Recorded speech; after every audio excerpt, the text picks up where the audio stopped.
Hey everybody, back for another John's League. I believe this is going to be league either number 9 or 10. I think it's number 9. And I'm trying out some Seasoned Pyromancer with this league. And I've made some changes in the rest of the main deck in order to accommodate for it. I tend to like having more proactive threats in the aggro and combo deck metas, and that seems to be what we have right around now. We'll get into that in a minute. So I tend to not like Seasoned Pyromancer and things like Kroxa because they're more mana intensive and don't necessarily provide meaningful amounts of pressure in the first couple turns that they enter. Kroxa obviously does, but getting it to stick costs 4 mana, which is kind of a lot. And I do like the value generation that the two cards provide in a more control and mid-range based meta. So I don't think these two cards are particularly well positioned, but I'm gonna put my theory to the test and kind of see if I am gonna continue my assumption that maybe they're not the greatest they could be right now, or if maybe they are just better than I think they are and they deserve a spot. So that's what this league is going to try to determine.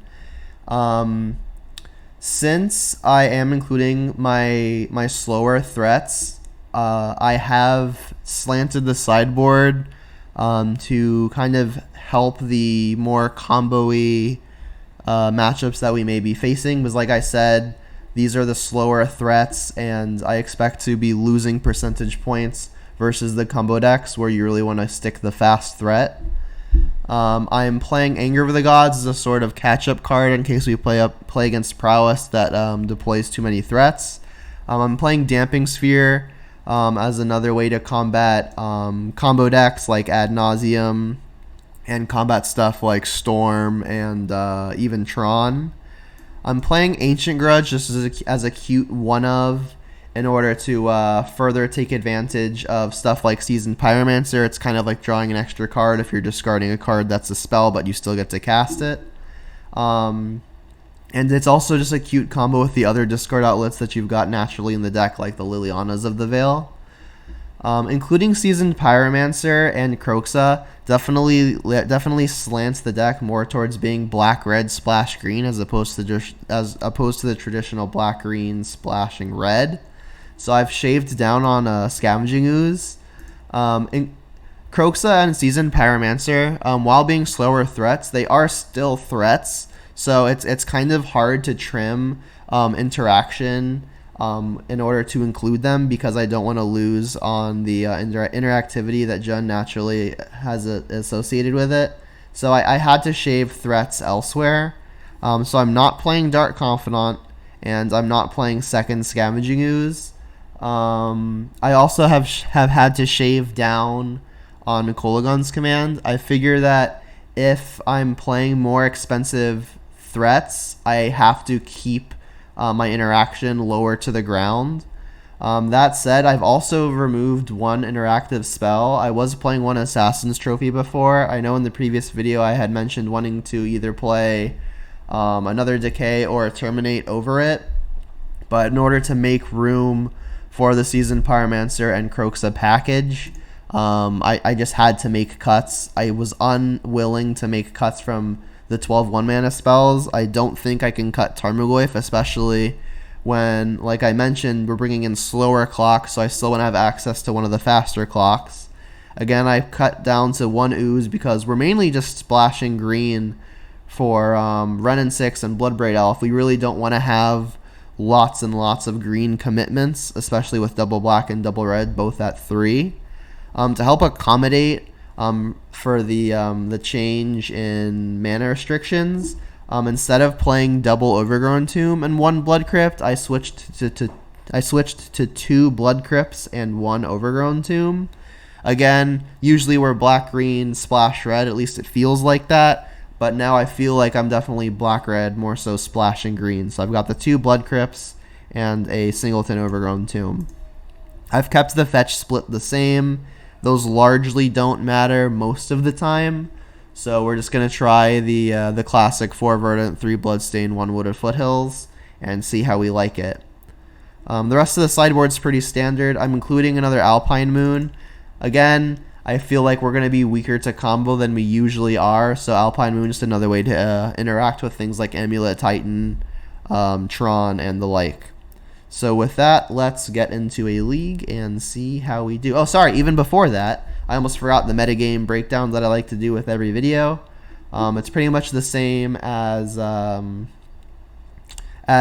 just yesterday, with the one major exception of Burn has seen a spike. Haha, lava spike. We got Blitz, Europile, Blue-White Stoneblade / Control, followed by Burn and Gruul and Tron, and Goblins, and then our hero Jund.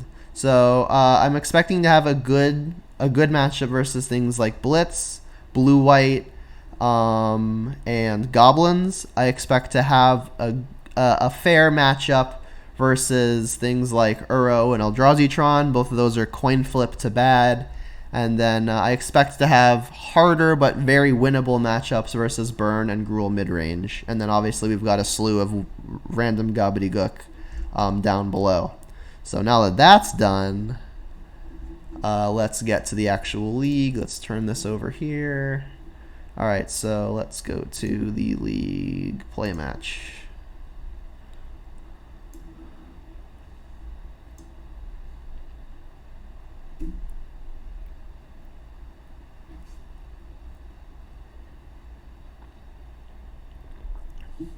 And by the way, I'm trying out a new thing where this league is going to be the first league that I'm actually streaming while recording it. If you want to catch this kind of content live and interact with me in chat, you can catch me on Twitch at Junderdome. It's Jund, how it's spelled regularly, and then Erdome, Junderdome.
This is like one of those hands where the hand could be very good or it could be very bad, matchup dependent. So I'm going to hope we're playing against something like Prowess, because turn 1 Bolt into a turn 3 Liliana is a pretty good way to win. Windswept Heath makes me think it's red-green.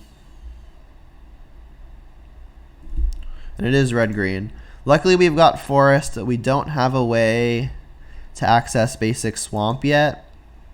So I would love to draw a fetch because I don't want to get Blood Moon. Perfect. Alright, so that can get our Swamp. We won't be able to Liliana through a turn 2 Blood Moon. But let's see what we can do. I'm kind of at its mercy right now.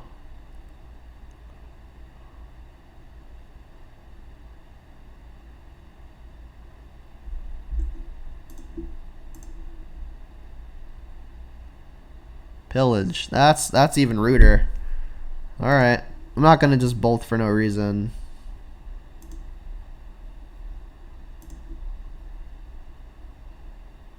Goyf's a good one. I think I do just want to play the Tarmogoyf now. They can't bolt it. I'll get the Swamp now. I'm going to bank on them not having second Pillage. I can shock an Overgrown Tomb as a way of protecting Forest, and I think I should, because Forest is definitely going to be more important if all of my other lands are mountains. I can cast things like Bloodbraid. So I think I will actually shock here in order to protect the Forest.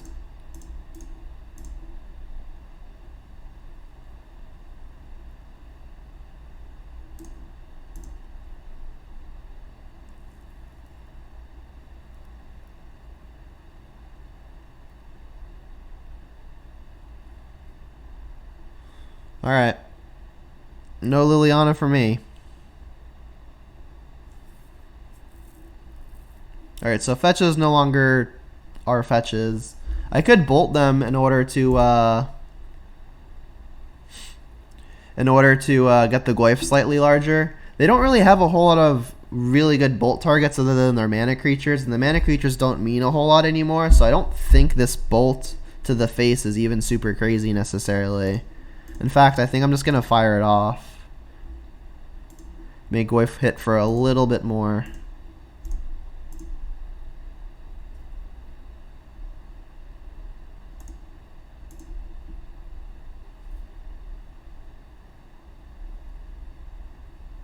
Sure. Alright, Liliana obviously not going to be doing very much here. And I'll play the forest so I can cast Bloodbraid.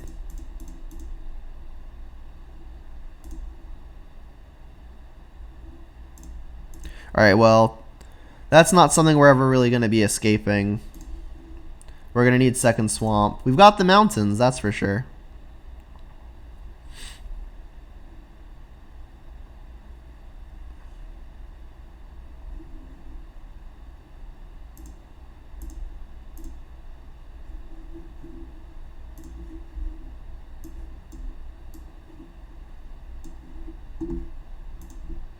Elder Gargaroth.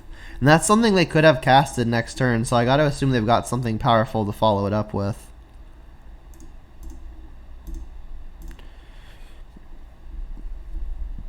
This Arbor Elf does represent 2 mana, so I don't really think they'll be blocking.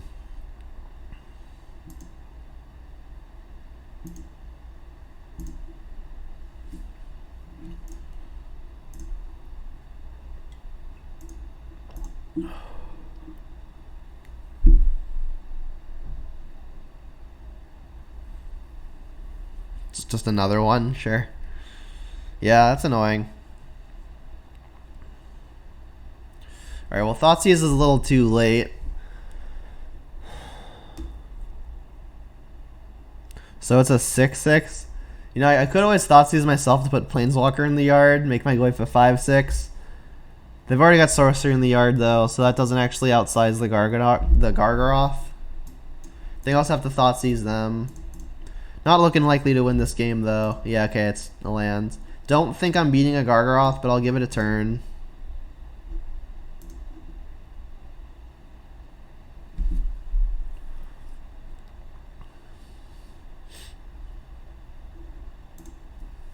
Yeah, Blood Moon's nasty, that's for sure. I imagine they're just going to make a 3/3 here. They can just stay ahead on board, they'll probably do well. I disagree with that, to be honest. I think they should probably just make 3/3s. Like, they don't attack through Tarmogoyf yet, but like they've already got infinite stuff to do. I mean, if their hand's just like 2 more lands, then I guess drawing a card's probably fine. But I would still like getting a 3/3, because that's kind of worth a card at this point.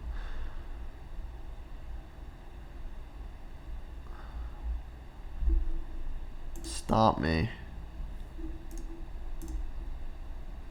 Alright, so alright, I'm very, very dead. Don't even know what I would have to hit here.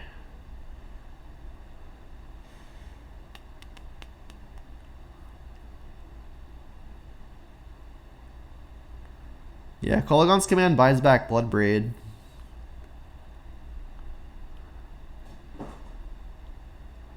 So, I mean, there's a world where I can Kolaghan's Command back this Bloodbraid, deal 2 to them, put them to 5. Bloodbraid, hit a burn spell, then connect with one of the 2 creatures to surprise kill them. I mean, it's not a 0% chance that it happens. So I guess I'll go for it and see what happens. I mean, they could just attack all, which forces me to chump.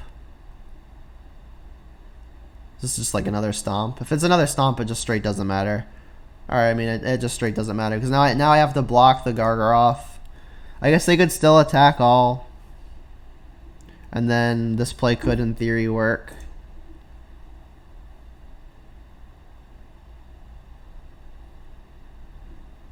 Vigilance is a keyword though. All right, so now they're making the 3/3. I can't win.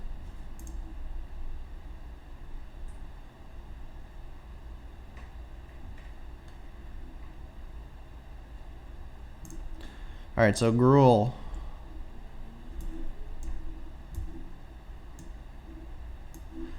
Wonder if Anger is going to be good.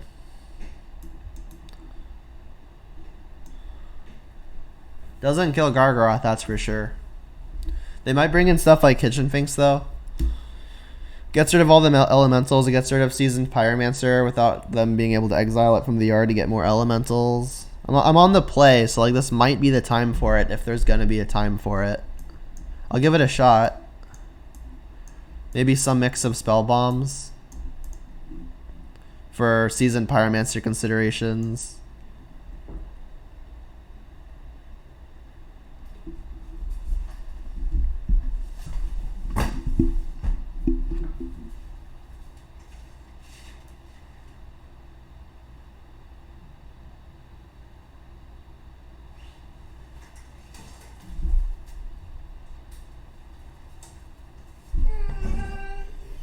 What is it, buddy?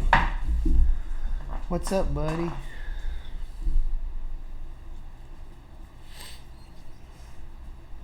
My dog is being needy. I know, it's okay. Alright. Don't really like the Kolaghan's commands. It doesn't really kill anything. It gets stuff back, but that doesn't really mean a lot. Kroxa's are going to outsize all their stuff a majority of the time. But in all honesty, like, they've just got way too much grave hate to deal with the Kroxa. And under the Blood Moon effects, I'm just never really bringing it back. I think I like some number of spell bombs over the full set of Liliana's. Because, again, double black is quite a cost. Double red is fine because I can cast that under Blood Moon. I think I'm inclined to give this a go. Usually I don't like keeping in hand disruption versus these kinds of mid-range decks, but taking the Blood Moon is pretty important. I think I'm going to try this.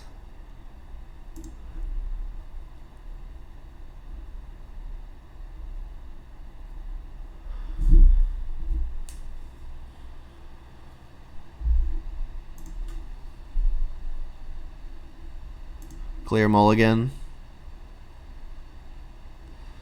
I mean, yeah, this is fine.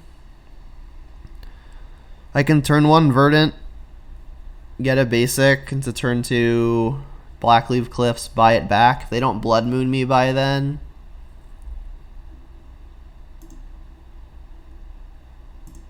If they don't Blood Moon me by then I can get access to my other basic. So definitely getting Forest first because that'll help me cast Throne in 6.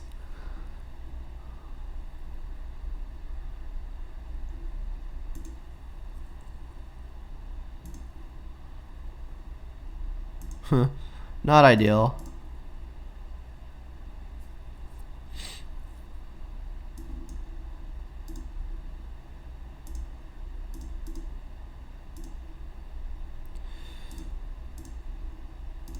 Don't want to play the Tarmogoyf while it can still get bolted. Tarmogoyf is probably the hardest creature they have to deal with. So I don't think I just want to throw it out because I have it in my hand. And I still don't really think I want to play it out. That said, it's a little awkward because I could get Blood Moon next turn and I would love to cast a Seasoned Pyromancer, but I want to be able to make sure I have a Swamp. So I'll just get the Swamp now and hold up Kolaghan's command as an option.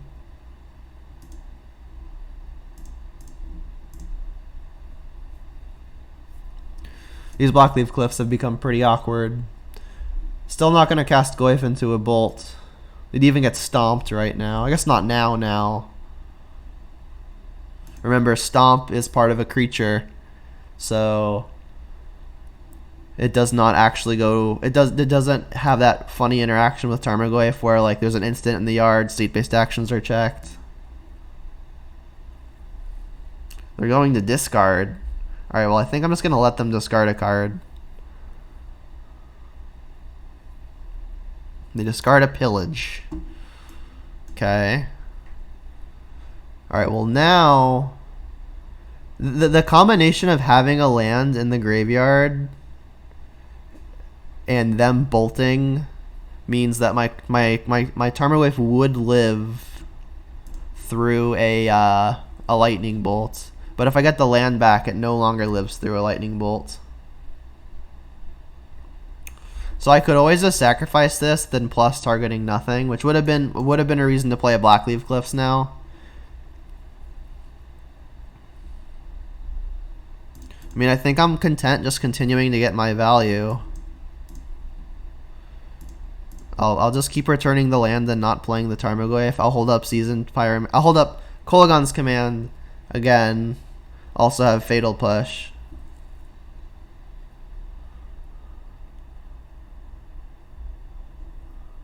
Alright, I'm getting kind of lucky here. I'm not going to make them discard a card for as long as they're just going to discard a card naturally.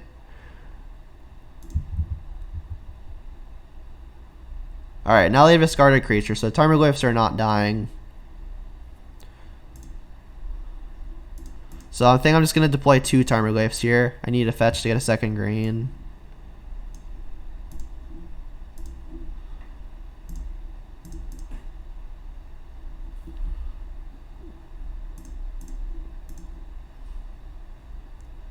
Alright, and we're in ultimate range, so a combination of us being patient and the opponent being unlucky has led to a pretty strong position.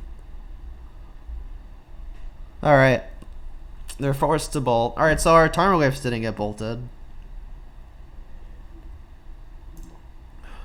I mean, now they have to deal with 2 onboard Tarmogoyfs. They can do that with something like Relic of Progenitus.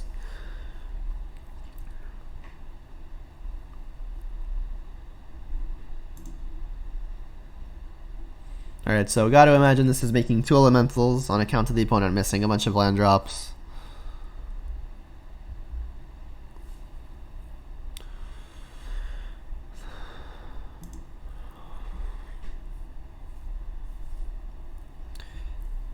I could push here. If I push a token, I can minus a Renin 6 to kill another and then attack. But that means our Renin 6 dies to a bolt, and I don't think I'm ready for that to happen. I think I am going to bolt just because I want to have all of my mana to cast Seasoned Pyromancer next turn to ditch some Blackleaf Glyphs. Another Glyph is fun. I can just go ahead and start with an attack though.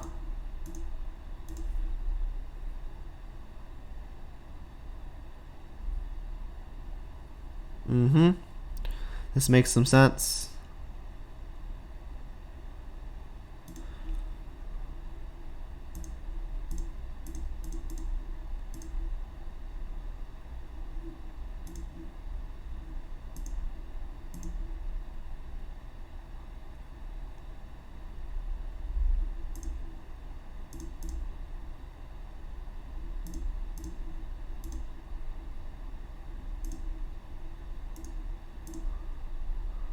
Alright, you're in striking distance.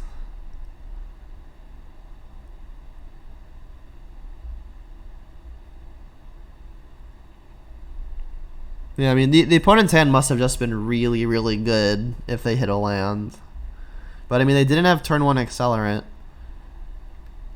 So how good could their hand have really been?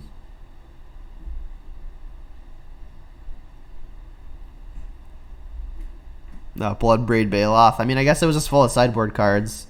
Colossus is very good too. Maybe they just were hoping to hit that on curve. So if I pulse the tokens and K-Command the Seasoned Pyromancer, they do just die. We've got 17 powers worth of attacks. They're at 17.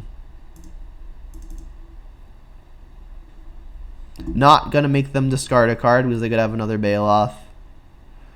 So I guess I'll just have myself discard a card and I'll do 2 damage to this.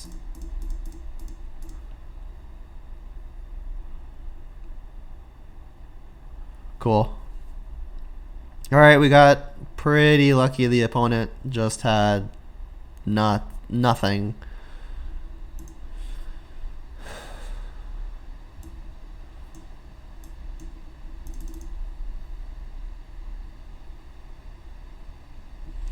don't really feel inclined to board in anything extra. I think I'm just gonna resubmit this. Anger of the Gods obviously going to be worse on the draw. But I mean, I don't think I want to cut the cards that I can cast under a Blood Moon.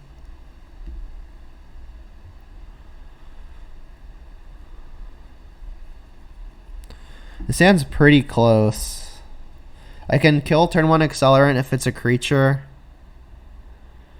If I find a green source, I can hold up a Decay to kill a Blood Moon. And then I've got Seasoned Pyromancer, but I need another red source for even that. This hand is really, really close, but it could just fold to a Blood Moon. I mean, I have Basic Swamp. I think on the strength of Basic Swamp, I'll keep. I'll have to be careful not to get pillaged, though. Like, going down a card also isn't favorable. So I'm going to hope that their Accelerant is the Elf and not the Utopia Sprawl. Dang. So I guess green fetch would be the nuts. Alright, I don't hit it though. Alright, so I just kind of have to hope they don't have the turn 2 moon. It's not super unlikely.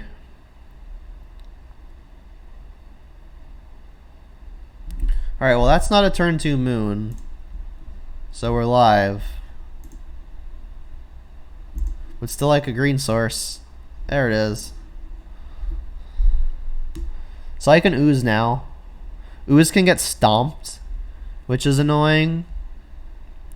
But I can this ooze can start negating the Clothis triggers. I think I should just hold up Decay for one more turn. I kind of want to get Stomping Ground, but then I'm still soft to Blood Moon. I got to assume that if they had the Blood Moon, they probably would have just played it instead of the Clothis.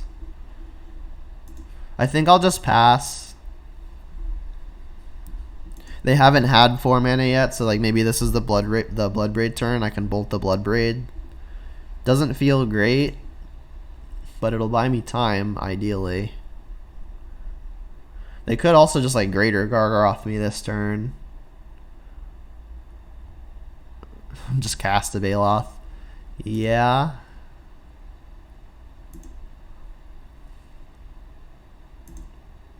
And that's their last land again. I can bolt this thing twice. Getting a Stomping Ground. Think I'm gonna do it.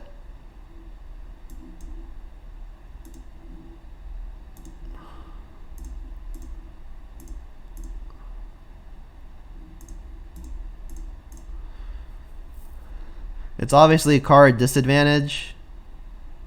Alright, that's a fine draw. That means I get to Bloodbraid.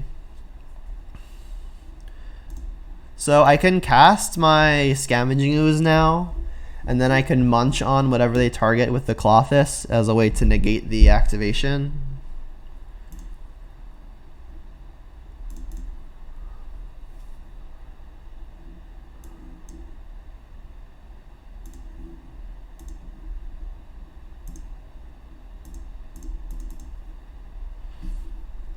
And since I've got fetch lands in my yard, I think I do want to try to cut them off of the mana if that's what they're going for.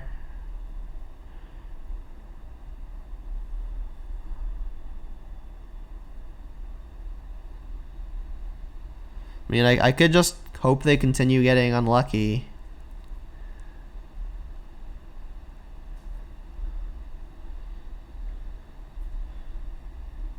They're targeting Bolt.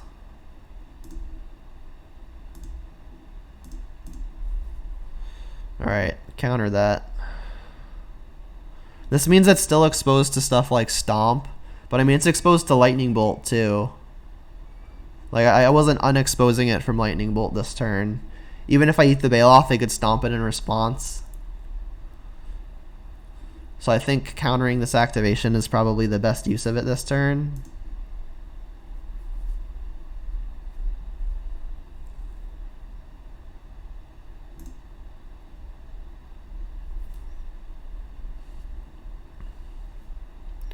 Alright, so their mana is established. That makes me nervous. Alright, but I mean running Blood Braids is a way to win. I could take this time to Abrupt Decay a Utopia Sprawl, but I think I need to pull ahead on board while it's relatively empty. Would have loved to see a Tarmogoyf there. Just because it's like our biggest piece of pressure. Or it would be our biggest piece of pressure.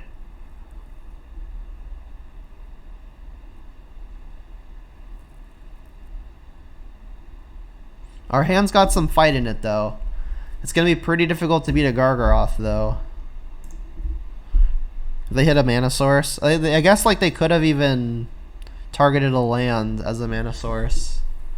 So maybe they just don't have the Gargaroth. Bloodbraid of your own.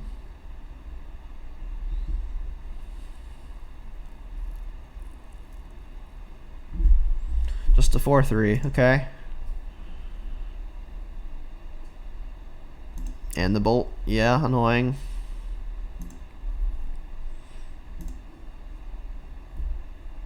Alright, there's the Goyf. I mean, Goyf is going to be the most pressure the fastest.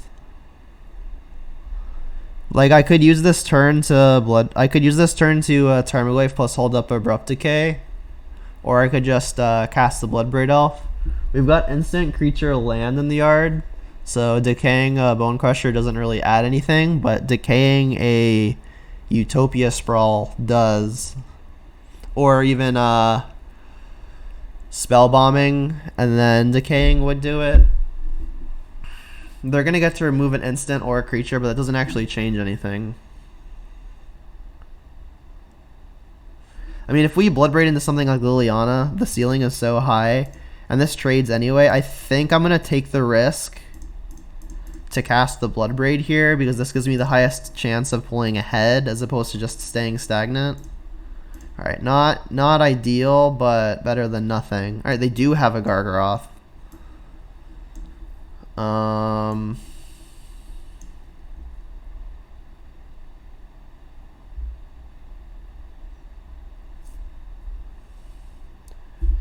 mean, if I take Seasoned Pyromancer, they can bolt the Bloodbraid and then attack for 4. I am under a lot of pressure with this Klothys in play, and the Gargaroth is going to be an even bigger problem following that up. I mean, I guess I'll take the bolt and have the intention of blocking.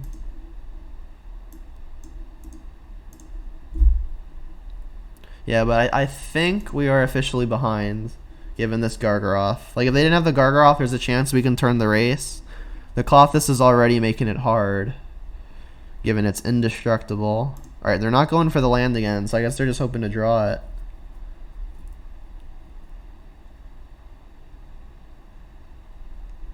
That's a good one. That's a good one. Alright, well, they're discarding Gargaroth.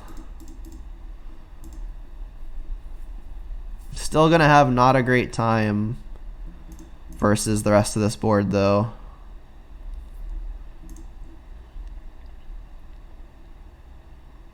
Especially with Klothys active now. Jeez. So they have 2, 4, 5, 6, 7, 8. Yeah, they have plenty of devotion. I think I'm just gonna block the most damage. Decaying Seasoned Pyromancer will turn off the Klothys. That was fine. That gets rid of elementals, but doesn't really solve the problem of the board. I think I have to Tarmogoyf here and like kill Seasoned Pyromancer. But then I'm dead to attacks, assuming the Klothys gets the trigger off. I can pop the Spell Bomb to negate 1 trigger, but that seems like a losing game. I mean, I kind of have to go for it because it's the one option I have. I can Seasoned Pyromancer and like discard some stuff, but like that doesn't really seem like a game that I'm winning. I think I'm far less than 1% to win this match. I mean, this is one of the matchups I said I was expecting to not do so hot against. So I know. Alright, so that'll counter a whopping 1 trigger. Decaying Seasoned Pyromancer will mean the Colossus is turned off unless they play something before combat. And that is definitely something before combat. You win.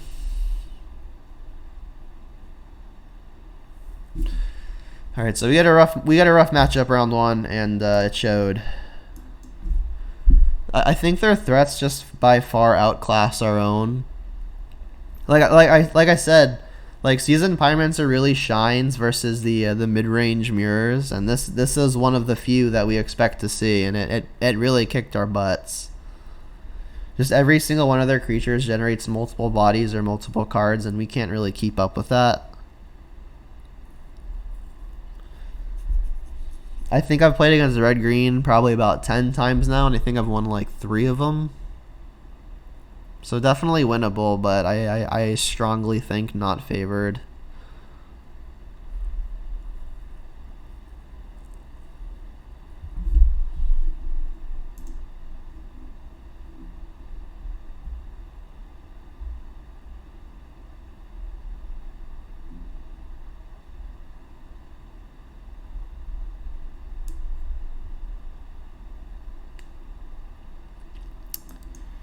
So another example where I'm really happy this Abrupt Decay is a decay and not a trophy, because I think this is an easy ship if this is a trophy. As it is, I think this is barely a keep. Not having a turn 1 play makes me pretty nervous, but at least we have 2, 3, 4. Hopefully we can go kill a thing, then 2 for 1 with Bloodbraid.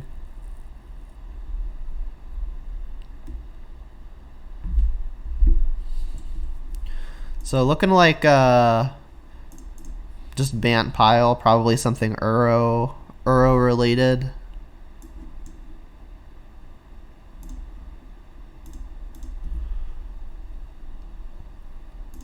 Would love Kroxa here. Bloodbraid's fine too.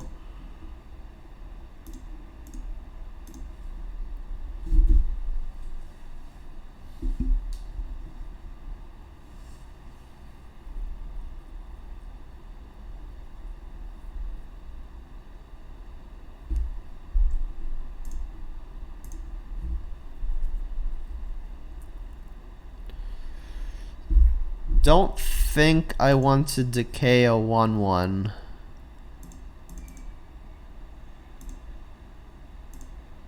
See if they do something more impressive. All right, I'll just untap. All right, Kroxa was a turn later than I was hoping it would be, but it's still a welcome addition.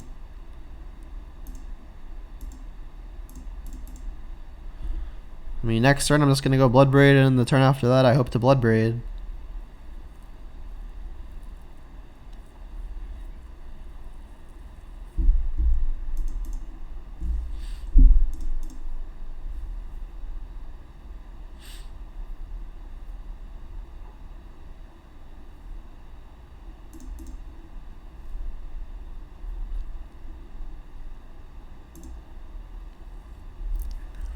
So the 3 fetches we have access to that are yet uncracked will go towards feeding the Kroxa.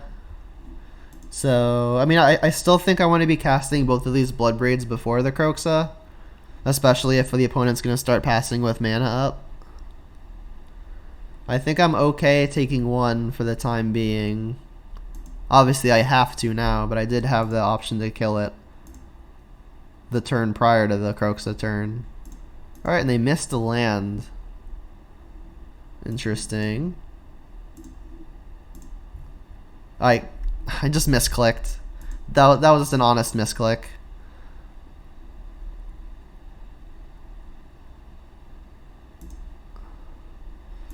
Oops. Alright, so I should be at 16. My bad.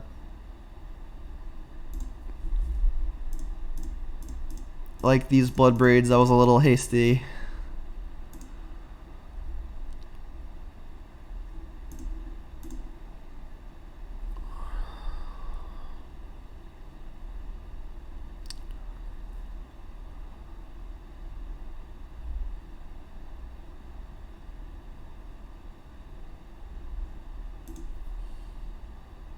think I'm okay with that.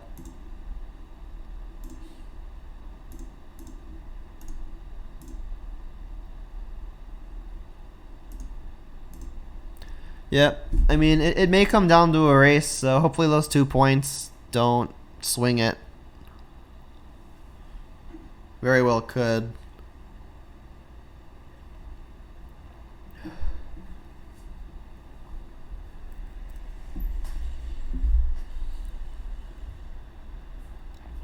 What I think I want to do is I think I want to fetch Basic Forest and just cast Second Bloodbreed.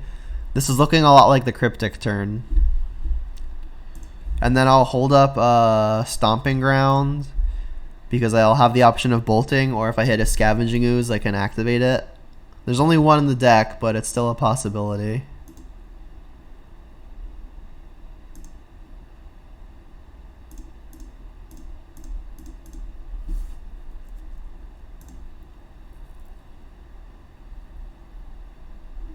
Ooh, Kolaghan's Command.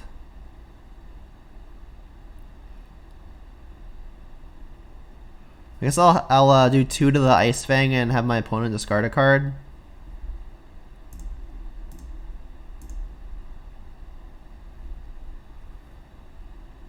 Not a bad hit. Yeah, I'm assuming this will force some kind of action. I don't think they win a Mystic Sanctuary yet. Also, they can't. Plains means they still can't. Queller. Alright, well I can bolt the Queller.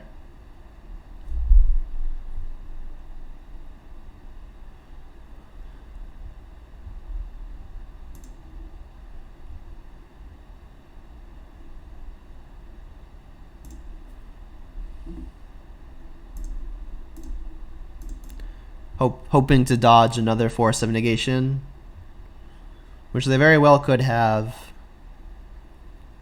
Oh, and they don't. Cool. So let's cast this. Same modes. Target player discards a card, 2 to a target.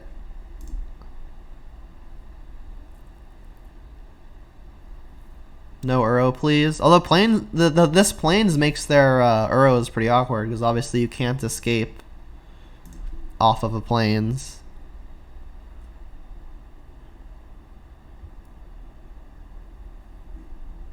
Opponent said something in chat, I guess. I mean, these are all cards that Jund plays, right? It's just Lightning Bolt and Bloodbraids. K-Command was an above average hit though.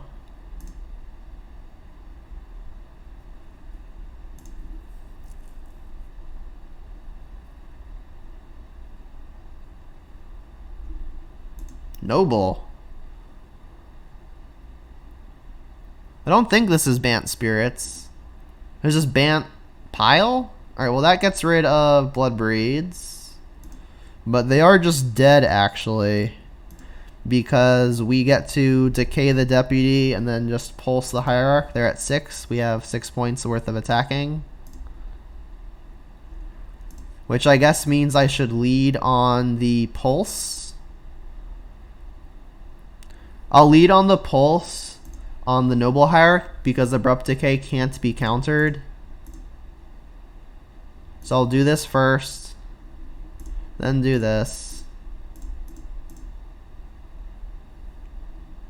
I won't even show them I'm playing Raging Ravine.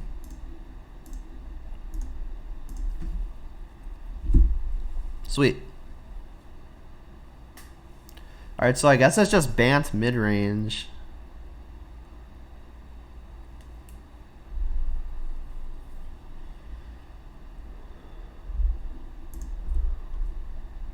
I mean, I would assume they're playing Uro, so Ashiok might be good. Ashiok does get more awkward versus stuff like Spell Queller, just because it could flash in and it can flash in and attack it. Anger might be good against this opponent, playing Mana Dorks and Spell Quellers. Plague Engineer probably fine. Could name Human or Druid to kill the Mana Dorks, and then I guess it has some utility versus shrinking their flyers. Honestly, they could be Bant Spirits, so this may be a hedge versus that. But the only spells we saw were Noble Hierarch, which I guess Bant sometimes plays. We saw Spell Queller, And we saw Force of Negation. Don't think I want Brutality. Don't think I want Grudge. Some consideration to Spell Bomb, but I don't really know what they are yet. If they're playing Spirits, I don't think I want Spell Bomb. So, I mean, operating under the assumption that they're either just a Bant Midrange deck or Spirits, what do I cut?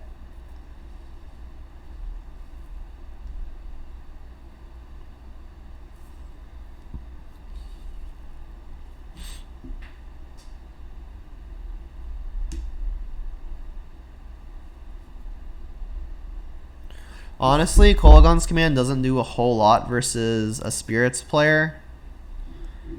And then having him Spell Queller, an expensive spell, could be a pretty decent tempo loss. Although, it's 3 mana for 3 mana in that specific case.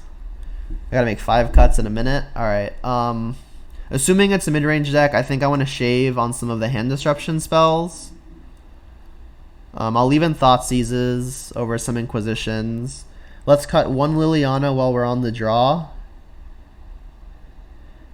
Because of the possibility of having a tempo loss, I'll cut 1 K-Command like I mentioned. Their removal is likely to be Path to Exile anyway, so returning a creature from the graveyard may not be super relevant. Not going to cut Pyromancer because that's the card that we're actually trying to test. So I need 1 more from these 61. Don't think it's removal. You know what? Since their removal is likely to be Path to Exile, I think I'll cut a Tarmogoyf. And since I'm guessing this is a mid-range matchup, I'm going to assume that the play is going to be value oriented, and that having just generic big beaters isn't necessarily going to be the way that wins the game. So I think I'm okay cutting a Tarmogoyf there. Possible I even want the second Kolaghan's Command over just another Tarmogoyf because it's so value oriented. This hand's pretty great though. I'm just gonna have to hope they don't have the Veil of Summer. And if there's one thing I've learned, it's that they always have it. They didn't. So they're Stoneblade. Well, I'll take 1 Quaddle. Plague Engineer should be able to sweep the other 2.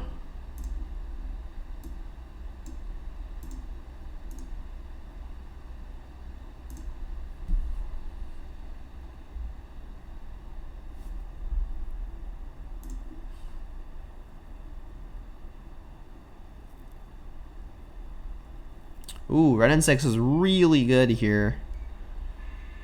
They can Ice Fang once to keep it down, but that's not a super big concern. So I guess I need to plan my mana. I think I'm gonna want to get basics. Have the option of getting basic Swamp, so I can Revolt the Fatal Push. So I think I want to use the Foothills first. And since I'm getting basic Swamp, I think this is gonna be Stomping Ground.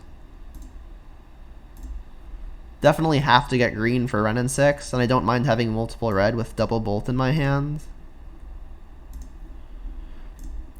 This is all obviously assuming that this Ren and 6 gets countered, because if I get their Wood at Foothills back, this decision's kind of moot.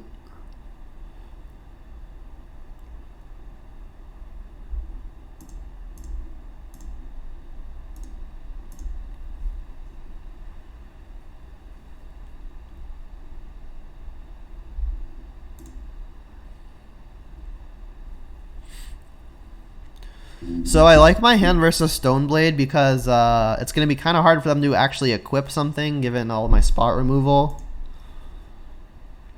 I think I'm just going to use this Ren and 6 to ping the Ice Fang and maintain my hand.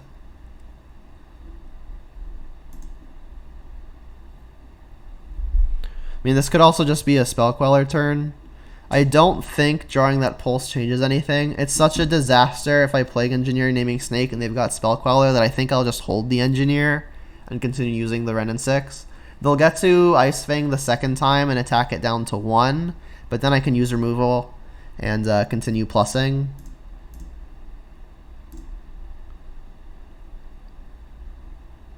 And then I'll play Foothills because that's the one they know about.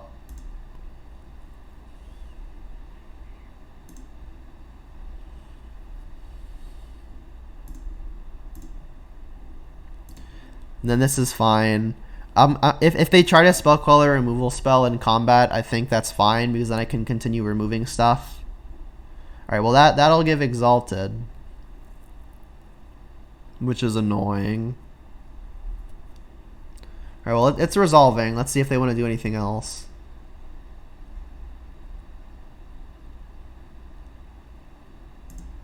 All right, and I'll just go ahead and bolt this now.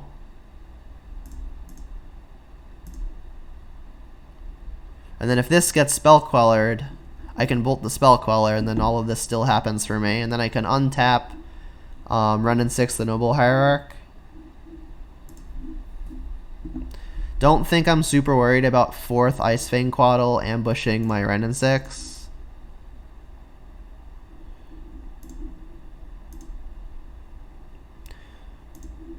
Do want to make sure that I have access to a fetch land though, to kill a spell queller with revolt. I could get Plague Engineer down now. Not entirely sure what I would name. I think I'm just gonna pass. I can see what I want to set the Plague Engineer on. Like if they spell queller now as a way of pressuring the Renin 6, I'll just bolt it and keep the fatal push.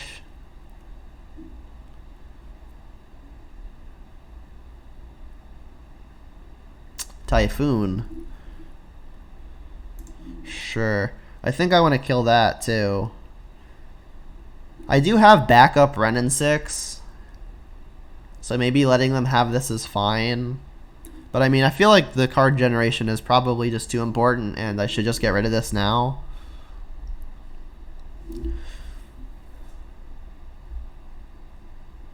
But then what to use is the question. I think Bolt kills just about everything in their deck. So I think I should just go ahead and use the push now, so that way if I ever don't have the option to have Revolt, my Bolt still kills something, including Spell Queller.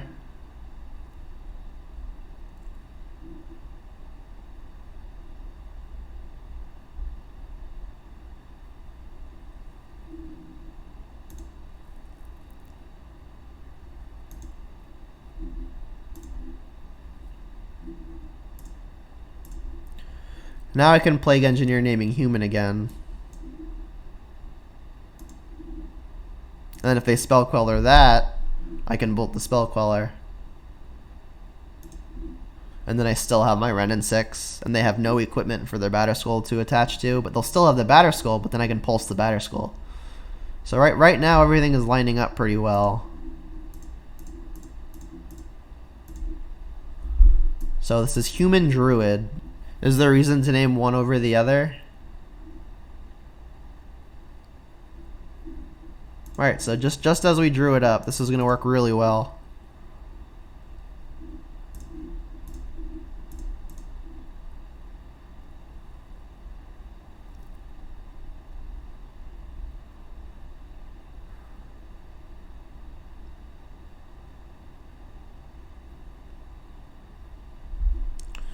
Are they salting me in chat again? LOL.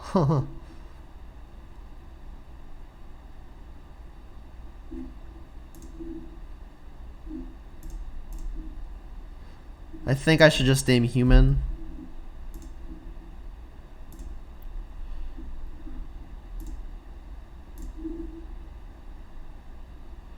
Does it matter which fetch I get? Don't think so. I guess I'm more likely to want to get swamp. So I'll get my Verdant.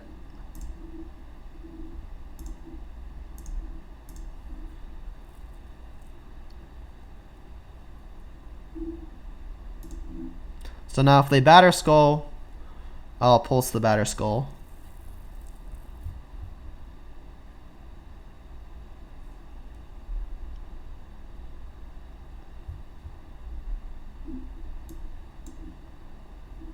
Uro. Alright, so they are playing Uro. It's going to be good against me here. They don't have the mana to escape it yet.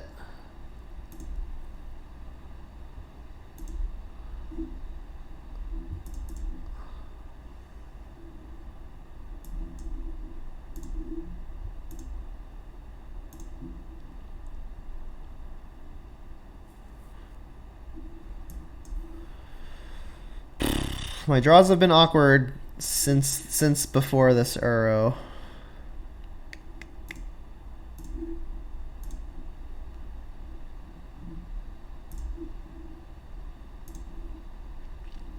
Luckily, they can't escape it unless they draw just a land, like a blue or green source. We can kill the Uro by blocking, but they'll be able to recast it.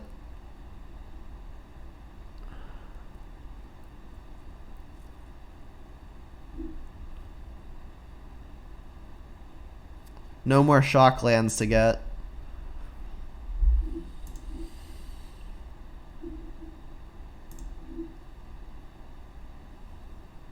That's a good one.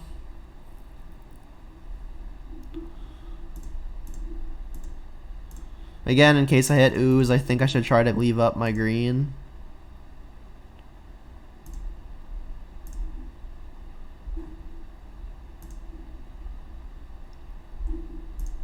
Not bad.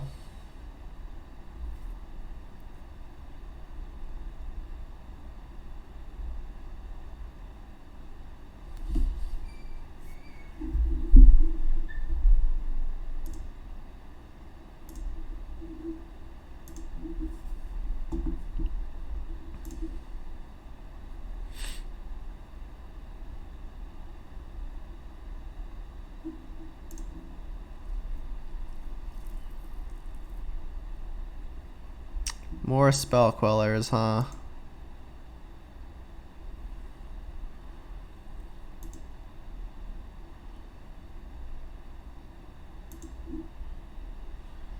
Okay, so do I want to Maelstrom Pulse this? Don't think I do. I think I just want to let them have a 2/3 that will eventually give me a Tarmogoyf.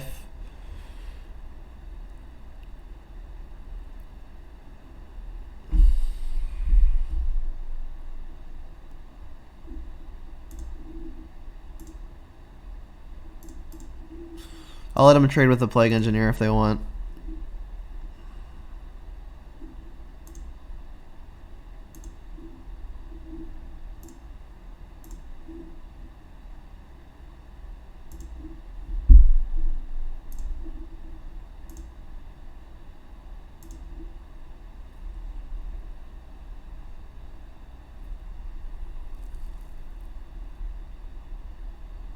Here comes Uro.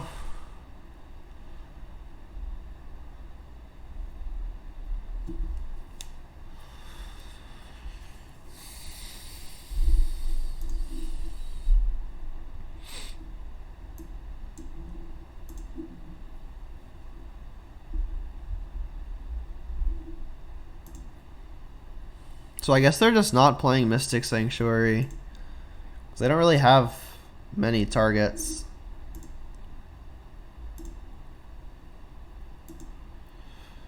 Alright, I'm just going to take a land out of my deck at this point.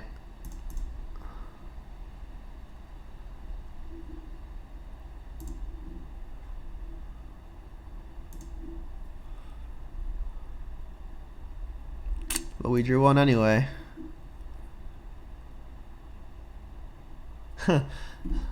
So I've got a really strange play. I have 3 Wrenn and 6s. That's 3 pings. So I could use all of my Wrenn and 6s to get a Tarmogoyf into play. There's not even a guarantee that works though. Do want to kill this Uro, but they'll just recast it.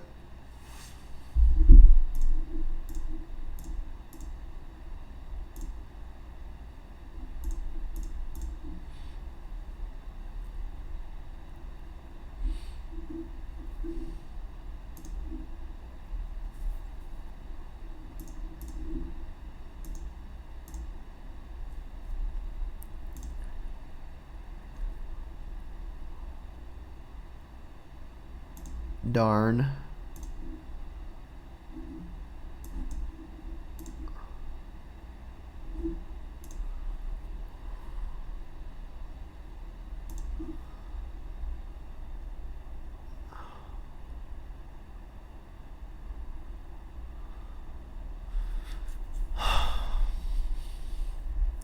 I mean, I could just trade all of my Renin 6s for the Spell Queller.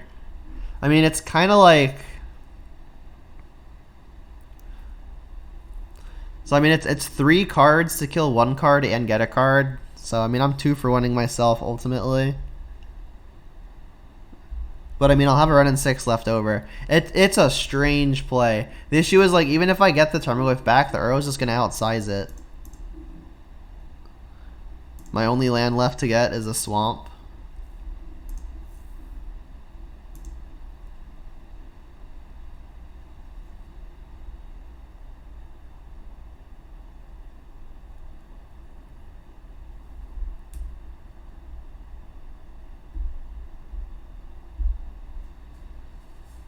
Uro again.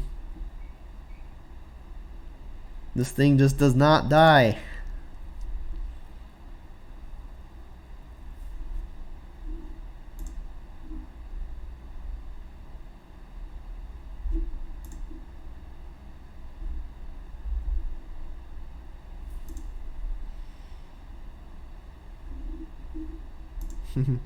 They really want this Renin 6 dead.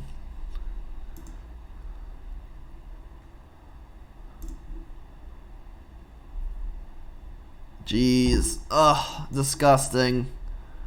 Alright, I think I'm going to scoop it up there. Non-zero chance I want as much clock time as possible. But that was an absurd set of draws. Alright, now that we know they're playing Uro, I mean, I guess I could have easily suspected that they were. I'll bring in Spell Bombs. Usually I like boarding out Bolts versus the Uro decks, but they're playing Spell Quellers and the like, so I think I probably want to keep them.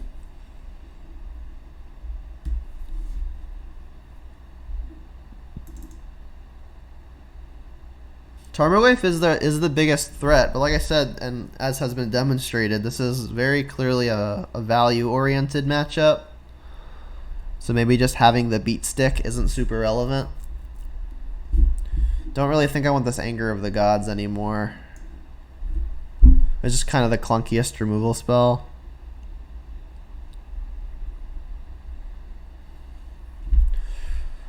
Honestly, I'm going to hedge on just not playing another Liliana of the Veil.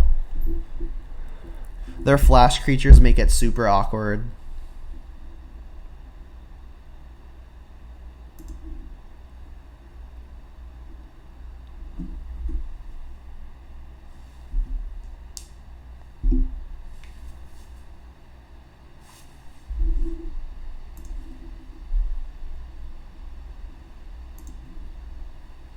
Sounds fine.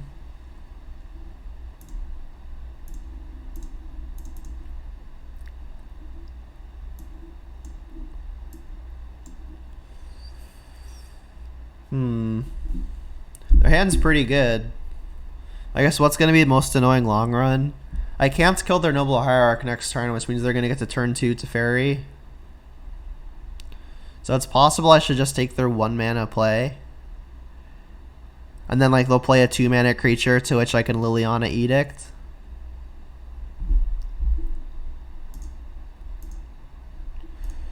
Not what I was hoping to see. But I think this hand's got a good shot versus what they've got going.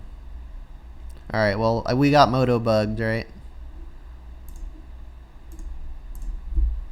Alright, so now it looks like we're heading to Fairyed anyway. We could get Stone Forged.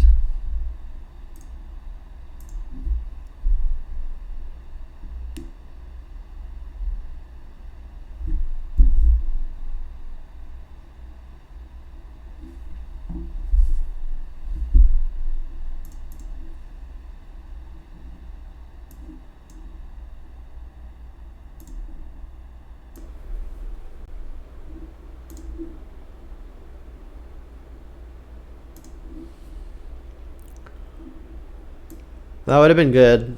Turn to go.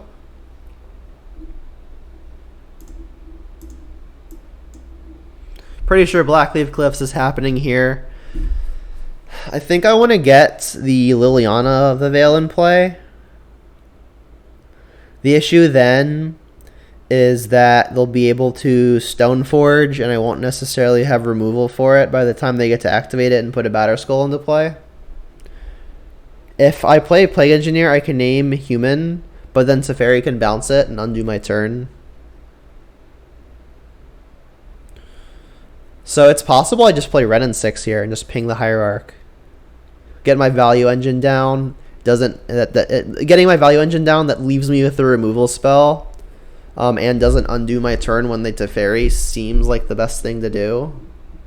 And I also want this Teferi gone so that way Bloodbraid becomes a relevant play. So let's just Ren and 6 and destroy Hierarch. Not the most mana efficient play, but I think it's the right one.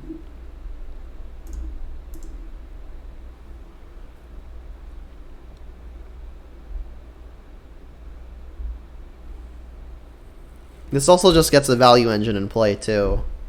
So this does a lot of little things.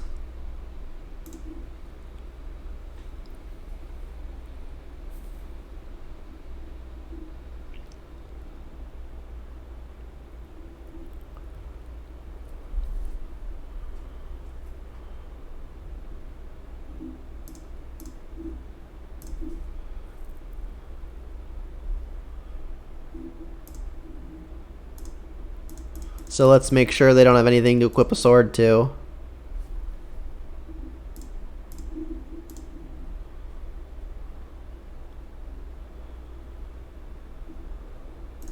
I mean, this position isn't terrible. They've got their equipment, which makes me nervous. Batterskull is kind of a creature on its own.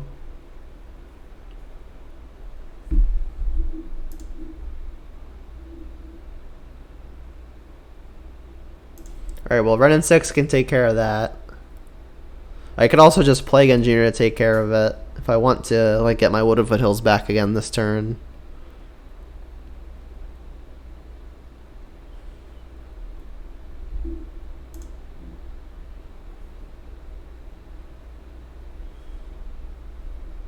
They're gonna, like, purge something now.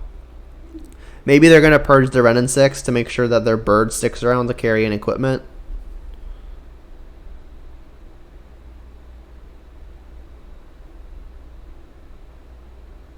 Purging Liliana, okay. And I guess this is Lewin Subteeth that they had used.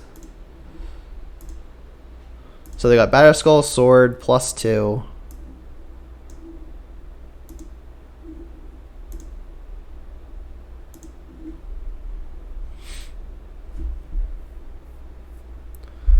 Alright, that was a pretty good draw, because that means I get to kill the Teferi.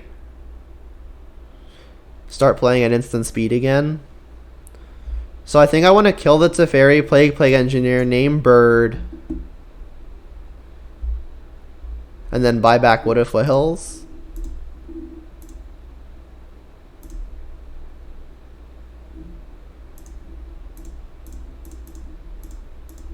This is Bird, yep. So Bird, okay. Why am I freezing? Alright, return Foothills, play a Foothills, go.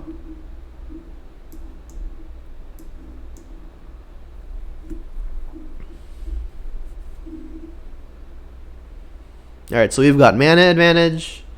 We don't have card advantage necessarily, but we're definitely ahead on quality of plays up to this point.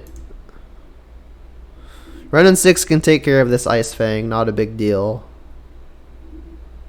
Alright, so I guess they're going to get their third and final equipment, huh? Yep.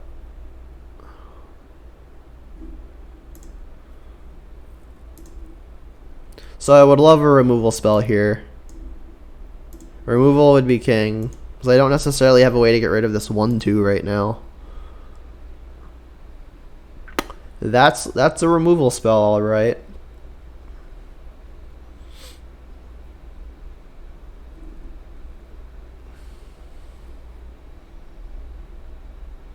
So I think I'm attacking for 2 first.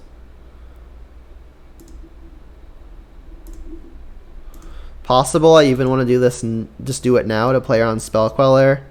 We know we can't get Force of Negation either.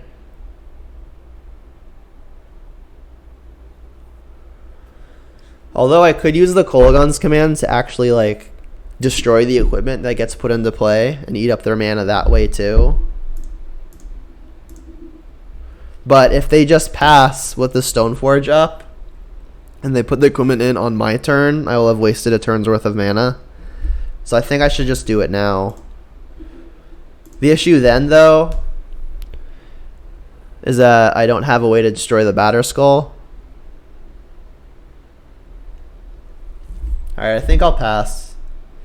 It's tricky. Definitely tricky.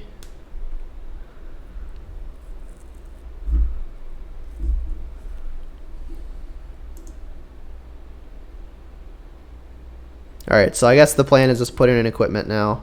And then I just really hope their fourth card isn't Spell Queller.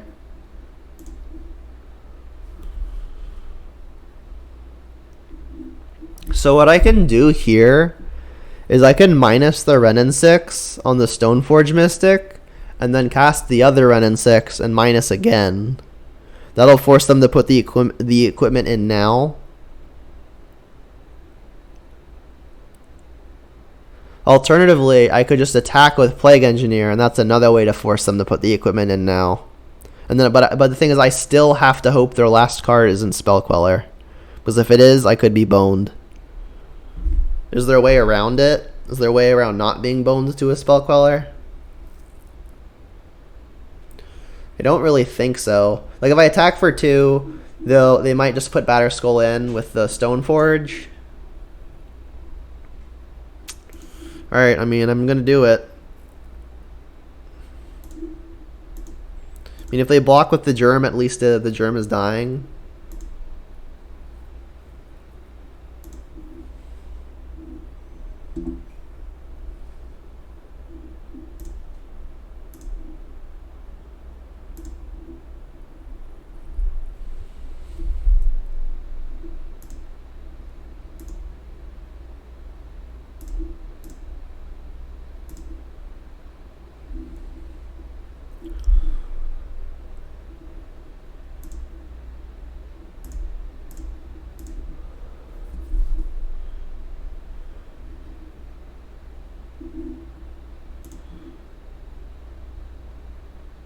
Alright, so Kolaghan's commanding now is also kind of awkward because they can pay 3 to return it. So I'll let this happen and do it on their turn. Maybe even their upkeep.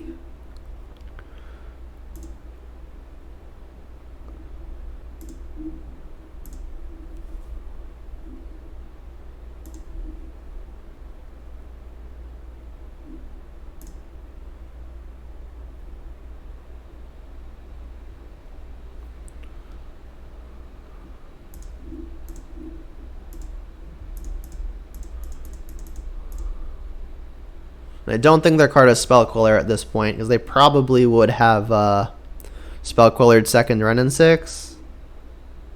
Alright, so this at least eats their turn. Next turn they can redeploy, but I'll have a hasty threat down by the time that happens. They still have to discard a card. Maybe the correct mode was 2 damage to you.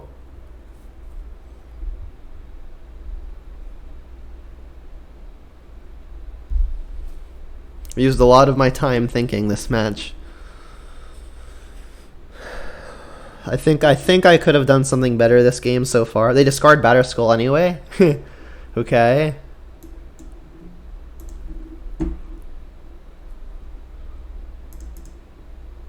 Alright, this Bloodbraid's gonna be powerful. Or so is the hope. If it hits Lightning Bolt, I can threaten lethal with the Renin 6 ping. Or I could just draw a Lightning Bolt.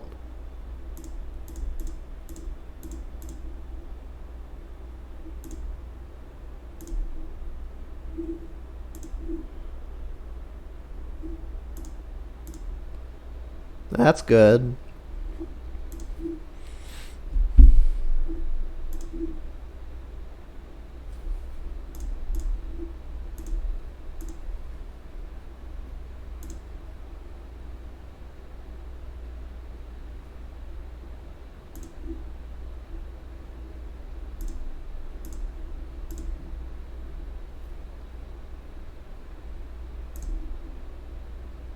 Gonna set a stop on their upkeep because I may want to bolt them upkeep. Alright, I'll bolt them now, because now when the Brennan 6 ping resolves, they'll die. And I know their hand is 2 swords.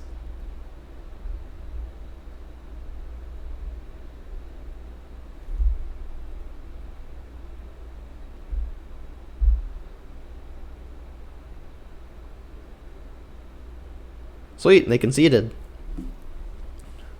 So, Bant Midrange, Bant Stoneblade. Seems like a pretty interesting matchup.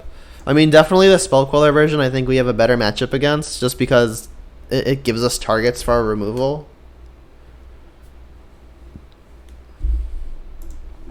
Yeah, and then the Ice Fang definitely much worse when you don't have Astrolabe to add to the snow permanent count.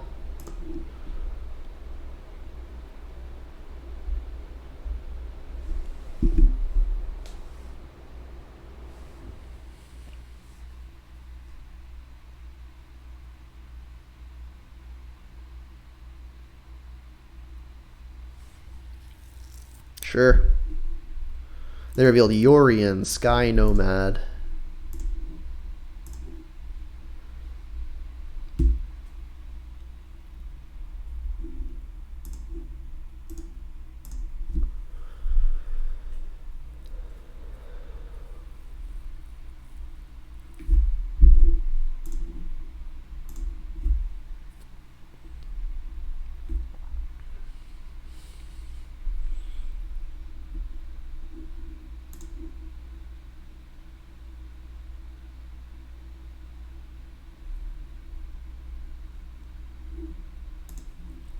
That looks like a bolt target.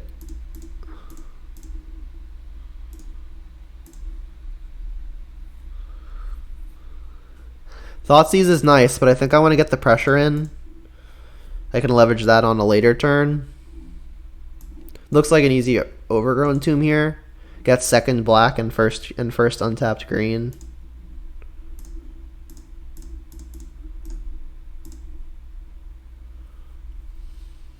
Playing Goyf over Skooz here just because it's bigger.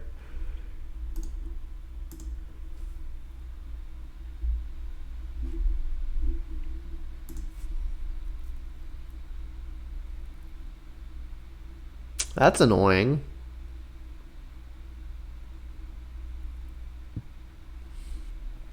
Well, that's an okay draw because it means we can Thoughtseize and play Scavenging Ooze. I definitely want to Thoughtseize now, I think. Oh, it's Kiki-Chord. Kiki-Chord, Stoneforge, nonsense. They're missing lands, so that's where we may buy some time. Not super scared of the Stoneforge. Kind of scared of the Chord, but they can't Chord for very much yet. Probably should just nab either the Chord or the Restoration Angel. Everything else I can beat or outsize.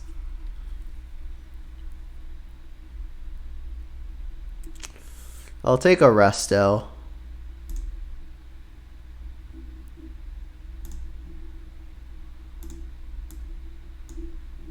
And then I'll attack first so that they don't have the information that I plan on playing another creature.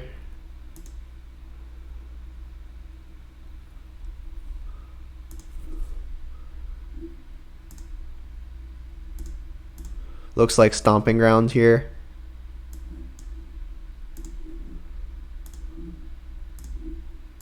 Definitely want to be getting more green for the Scavenging Ooze.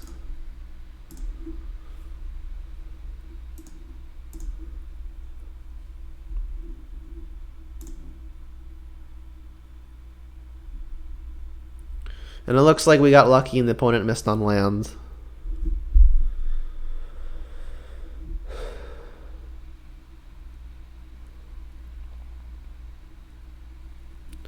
So if we attack both, the opponent can put Wall of Blossoms in front of... So they can go Voice of Resurgence in front of Ooze and then Tarmogoyf in front of Wall of Blossoms. If I eat a creature, that means Goyf will shrink.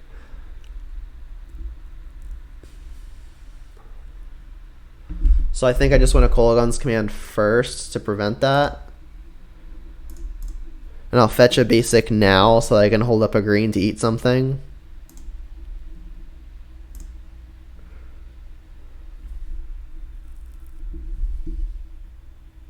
I could kill their food, but if they're spending mana on activating a food, that's probably good for me.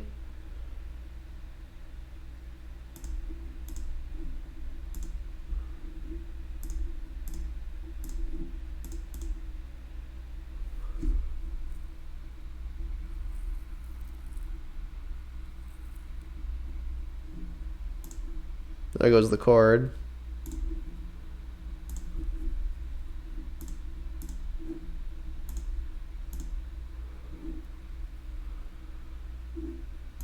Alright, and then now I don't actually have to eat anything yet.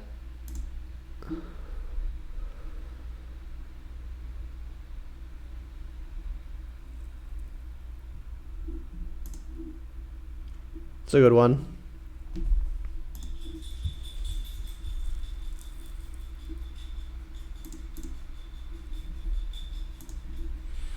Some more food. Their elemental does get quite large.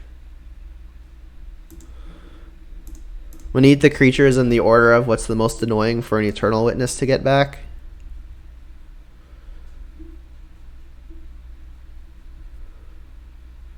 So this doesn't actually outgrow this elemental yet.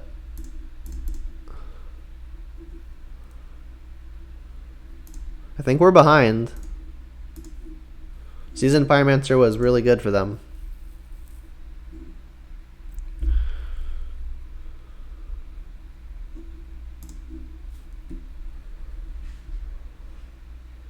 Pretty glad I took the Restoration Angel with the Thoughtseize, though. Magus? Jeez.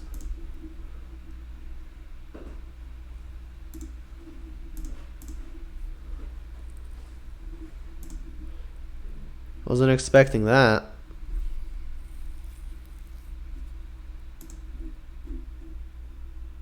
Alright, well now I'm just going to have to rely on the size of my Tarmogoyfs. Which isn't what I was hoping for.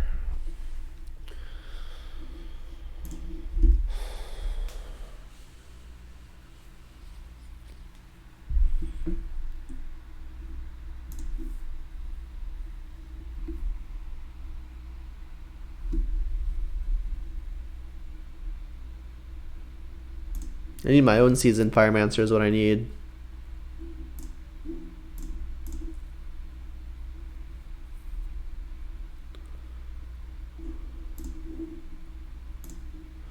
Interesting that they didn't just put Yorion into their hand.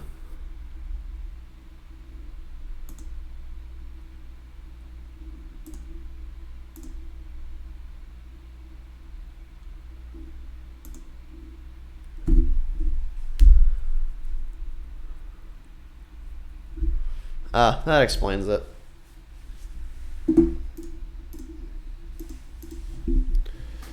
So, Yorion Kiki-Chord. Ashiok probably going to be pretty strong. Plague Engineer I imagine being fine. Spellbomb's probably okay. Don't know if I want Anger of the Gods. I mean, it deals with Voice of Resurgence pretty well.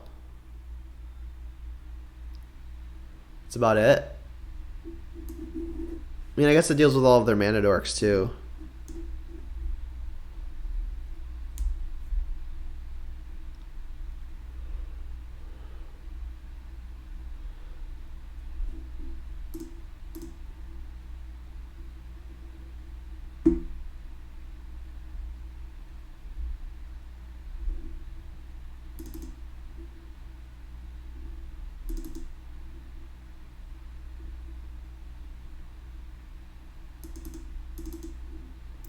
Liliana gets really, really awkward with all the things that generate value that the opponent has. Like if you edict a what's the stupid thing? The Voice of Resurgence, they just attack it, for example. We also know they're playing Seasoned Pyromancer that it's bad against.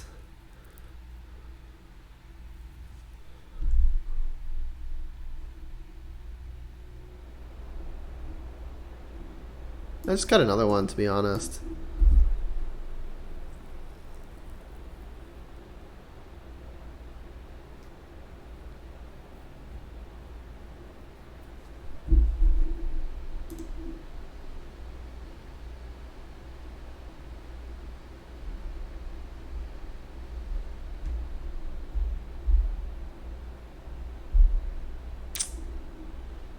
The next card's a land, this hand's great. But if it's not, we don't do anything. This hand's good. I think I'm just going to bottom a Kolagon's Command. And then hope I hit a land. Ideally a black one. Most ideally a black-green one. We're pretty weak to Magus of the Moon again, but I'm pretty sure that's just a one of to chord for. Hopefully they just play an X1 and we get to ping it off with the Ren and 6. Not that one. Fetch land. Nope.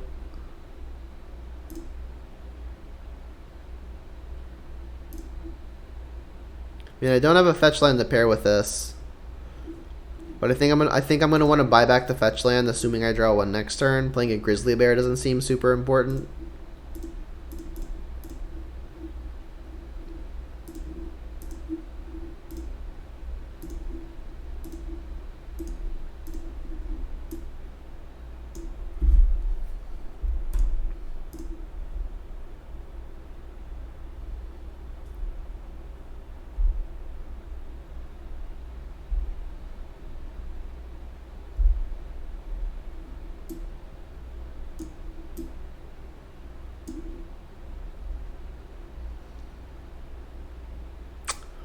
The one Liliana I kept in. Yikes. Okay. I guess now I'll play the Grizzly Bear. If I play Kroxa, they're just going to relic it.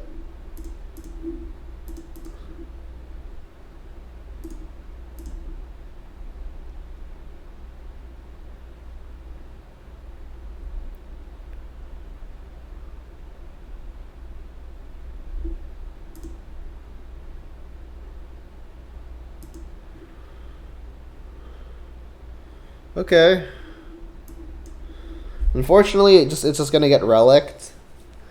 If their play is Restoration Angel, I could attack for 2, and then Liliana edicting the Restoration Angel. And then if it somehow isn't Restoration Angel, I can play Ashiok.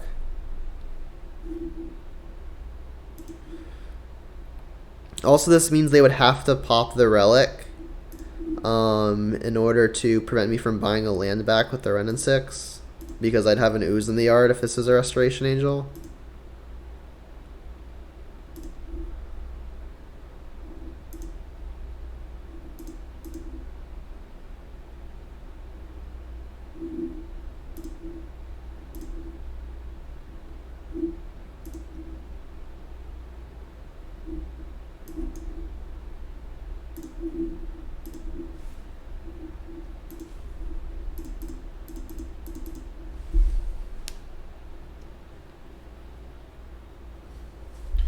I could just mill myself as a means of finding more lands to get back with Ren and 6.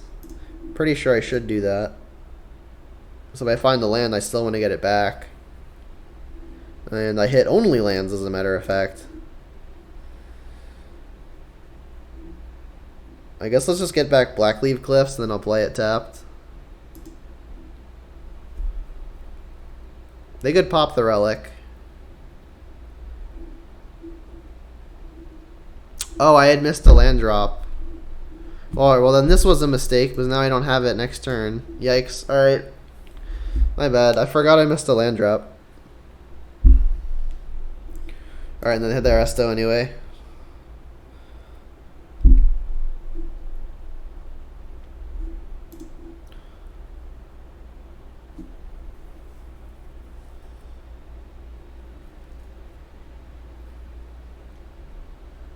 Huh, they fetched and like forgot the Ashiok means they can't fetch, and they shame scooped.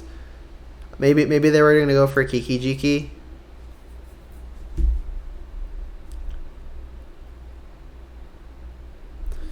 Still don't think I want the spell bombs. Didn't really see anything that it hit effectively. I think I'm just gonna keep this again.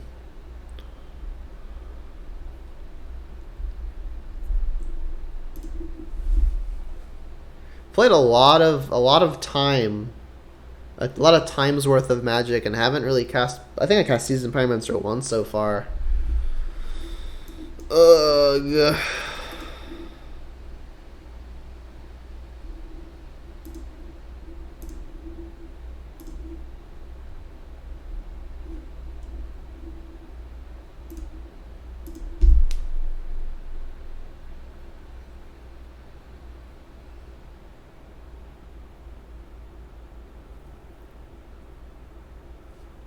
Alright, there's the Pyromancer, and it's probably one of the better draws too, considering our hand is missing a few pieces. We're missing some colors, and we're missing some threats.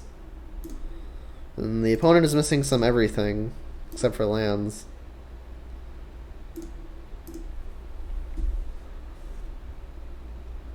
Pretty lucky this was a Thought Season on Inquisition.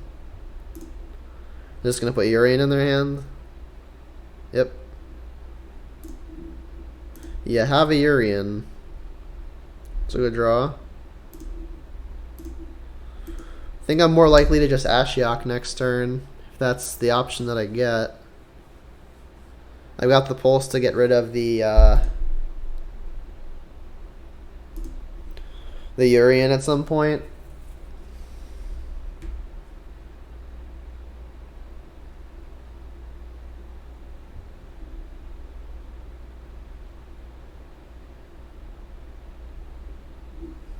Or this is actually the card, one of the cards I did not know about, so that's nice.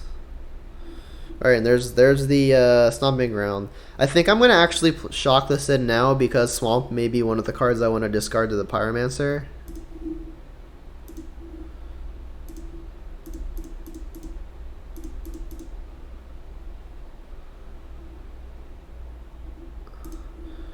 And who knows, maybe I hit a combo piece, so I'll mill them. I got a Witness.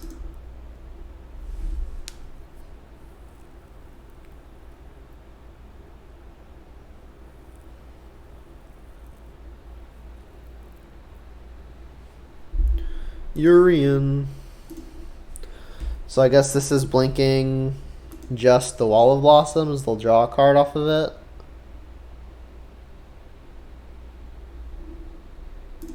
Alright, we have a game.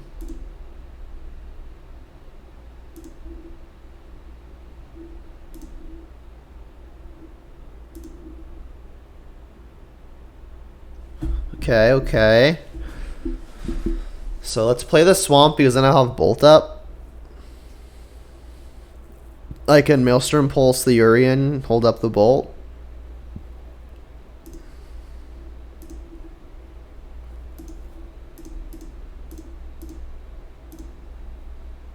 And I do think I want to be activating Ashiok this turn to get rid of this Urian permanently.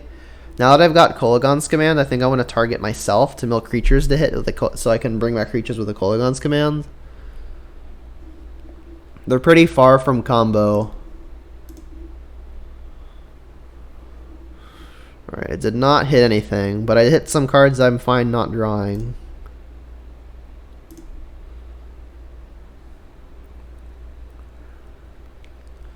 I don't realistically think we're on the mill plan, given the opponent started with 20 more cards than they usually have. Alright, that's just a bear. I'm happy to Lightning Bolt it. They could have Restoration Angel, which would be a reason to wait and have up both Lightning Bolt and Kolaghan's Command. They've already got one Restoration Angel gone, though. It's such a disaster if they've got another one, though.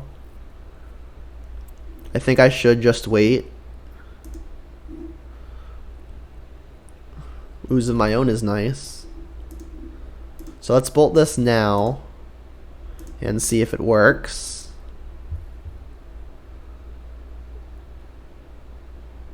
Alright, they're just gonna exile stuff.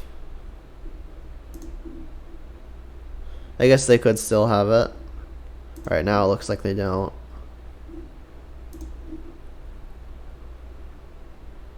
Okay.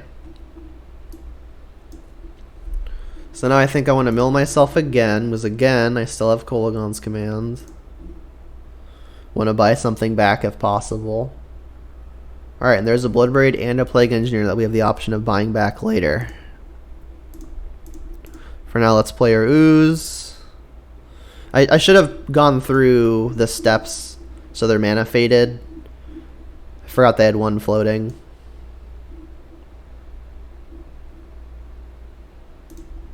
Alright, and I think I'm going to keep the Ashiok at 2 now that I've got a valid target. Like, they might be able to attack this with, like, a flyer or something.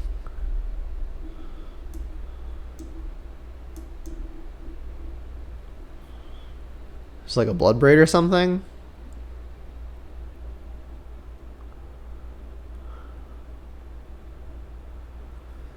Ugh, this again? I didn't even have a way to play around this, really.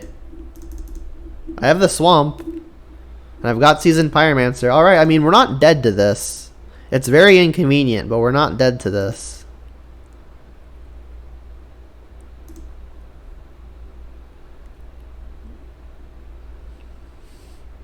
What are the odds I just draw a forest?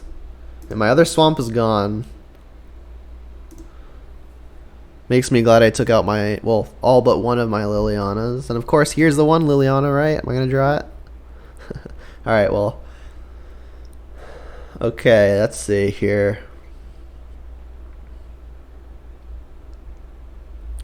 I think I want to get this Plague Engineer back. But that puts me a few turns off from casting the Seasoned Pyromancer. I can attack with Scavenging Ooze, and if they block with Wall, I can Kolaghan's command the Wall. I mean, this Gilded Goose is going to be pretty annoying, though, so maybe I should just kill that and wait to find something bigger, or go wider with the Pyromancer. I guess they played their planes already, so I'm blind.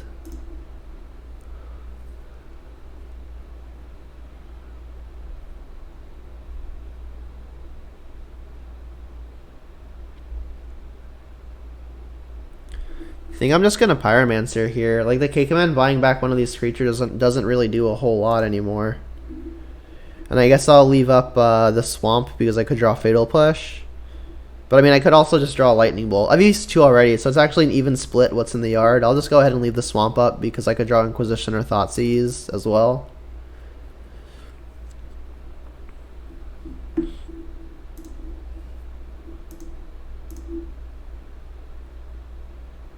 Yikes. 2 things I cannot cast.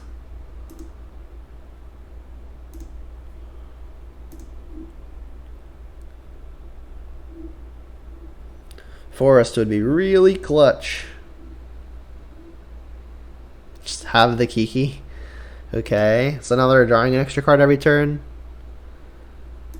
by copying Wall of Blossoms.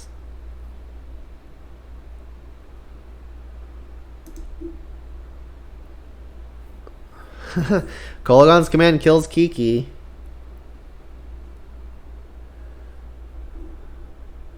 Still buys back Plague Engineer, which is probably the other mode on it now.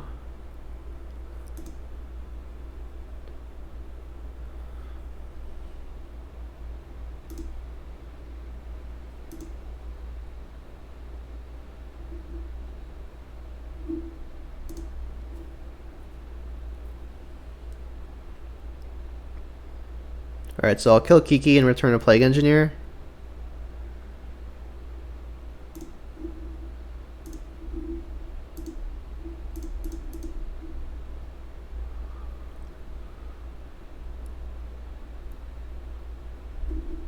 Alright, you'll get to draw another card though. Your defender has haste. The Misty that doesn't do anything. Next to the Prismatic Vista that doesn't do anything. There goes their extra wall. We drew the forest? That's lucky.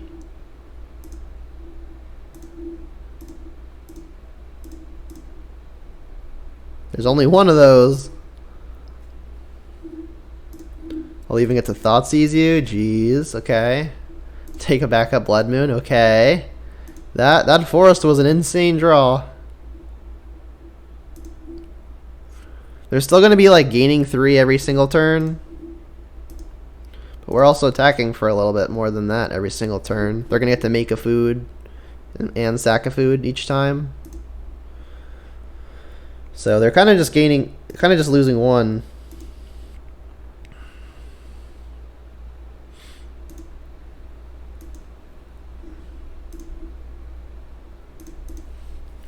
Ashiok also shutting off things like Chord of Calling, which is a pretty big game.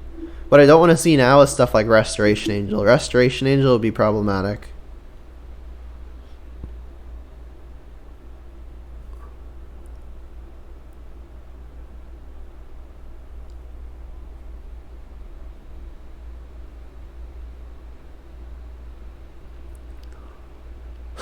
Fiery Justice. Okay, so their fetches are back online. Don't know if that means anything. Wow. Pyromancer's going to be good here.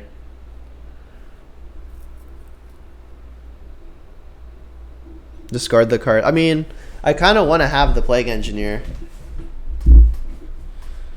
I can attack first and see how they block, because if they block with the wall on the Bloodbraid Elf, I can then Plague Engineer to kill it. They know I've got the Plague Engineer, though. I've drawn pretty well, to be completely honest. Like the K command to kill Kiki-Chord. I drew the Forest. How insane is that?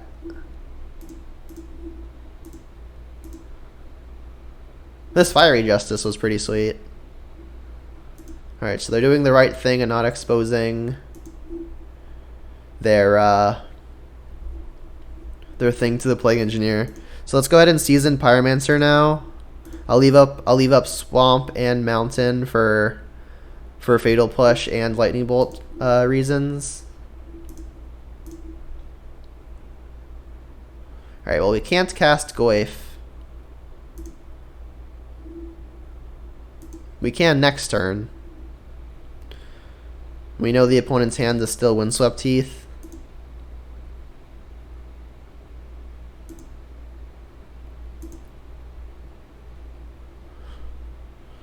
Oh, of course, Prismatic Vista and Misty still not doing anything because of Blood Moon.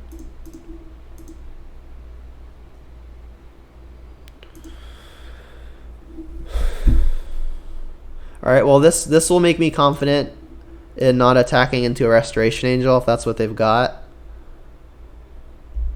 If it's like Chord of Calling, that also sucks. Hopefully it's just a land. Please don't say paying costs. Please don't say paying costs.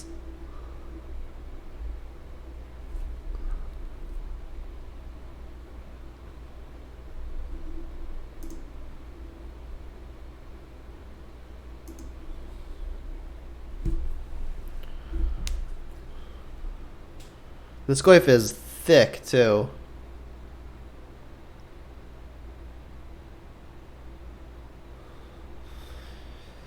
Is the opponent thinking about what they want to chord for? We haven't seen any chords yet this game, right? I'm assuming they're playing a set.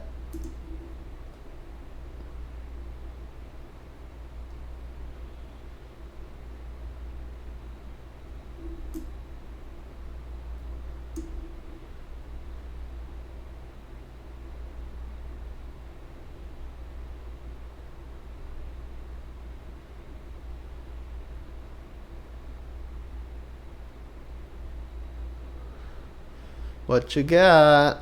Maybe they're just in the bathroom or something.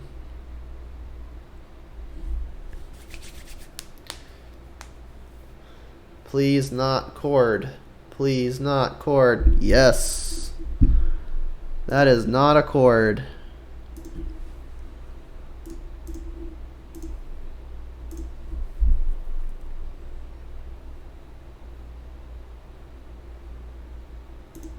They're not even going to bother to block?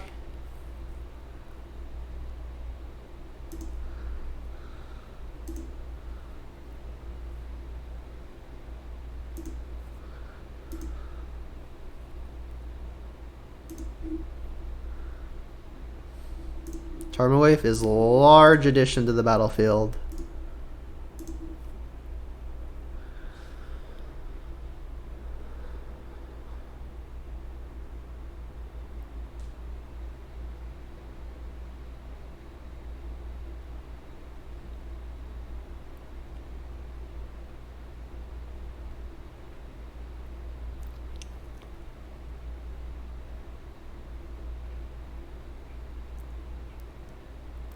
Hey, what's up, CJ in chat?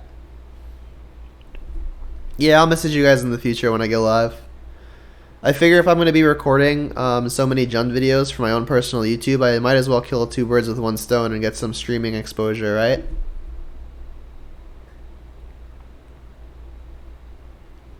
I've been kind of averaging like 1 of these every day. I think this is Jund League number 9 going up on my personal channel.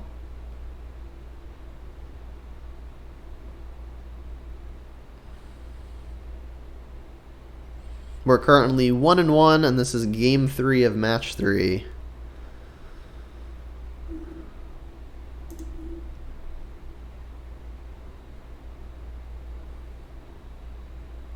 So they played the foothills.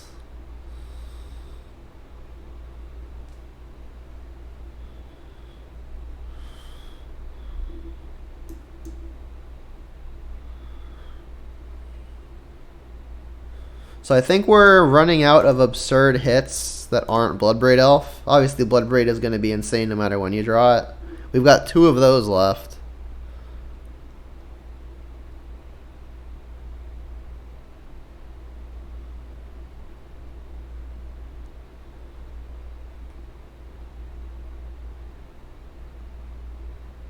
This is going to be a long video. We're already at my average video length, and we're still in match 3. Jeez.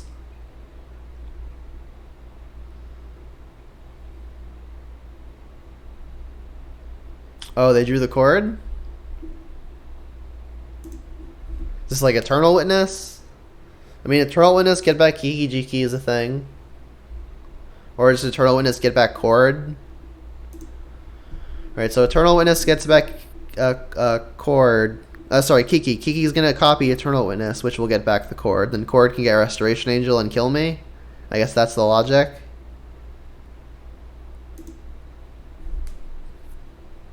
And they're doing this end step, so they've got a blocker.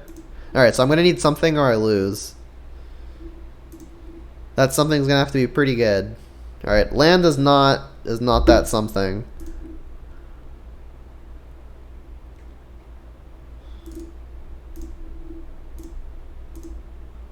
Pretty sure I'm just dead here then. Yeah, Chord is what I needed to not happen. Alright, so he'll take 5. And then the moment they go for the combo, I die.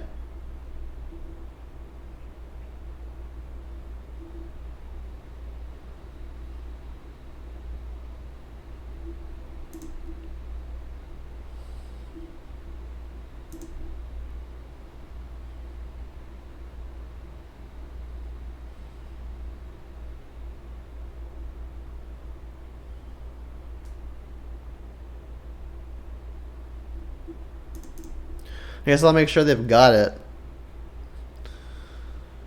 Alright, I'm dead. They drew the Chord. I mean, it's gonna happen. I drew insanely well too.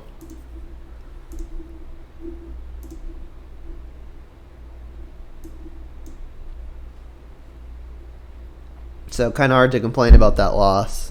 But I mean, we've played against all mid-range stuff so far. And like my working theory was that like stuff like Kroxa and Seasoned Pyromancer would probably be better versus mid-range matchups and controlling matchups that are more value oriented. And we've only actually run into mid-range and controlling matchups so far. That's why the 3 matches have taken us nearly 2 hours. And granted, we didn't really cast much Seasoned Pyromancer outside of that match, but even when we did, we didn't win. Was not good enough. Maybe something more proactive would have been better.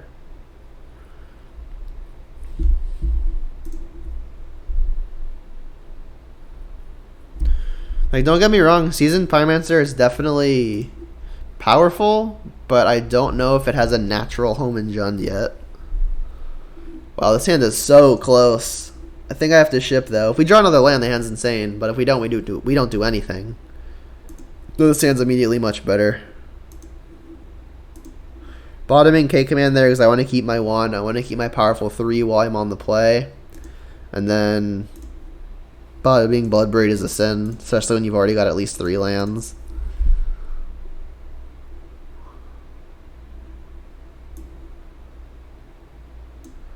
Looks like blue-black control? Question mark?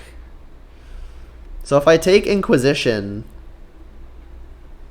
Sorry, if I take Thoughtseize, they cannot take my Bloodbraid. So I'll do that.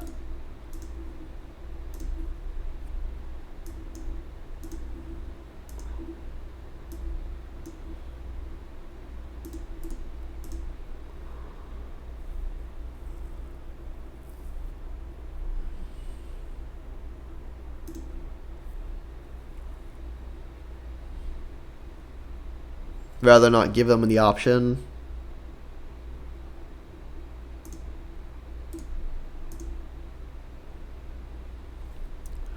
So I guess this could still be something like Grixis Shadow. Maybe not because of the 2 drown in the lock.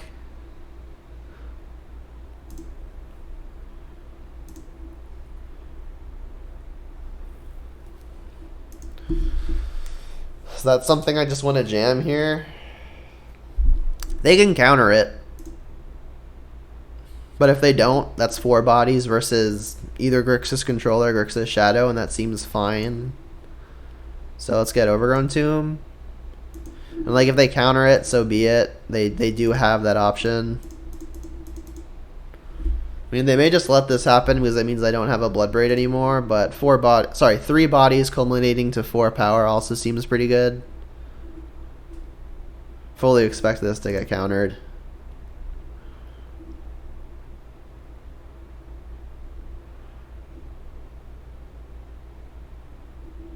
Indeed.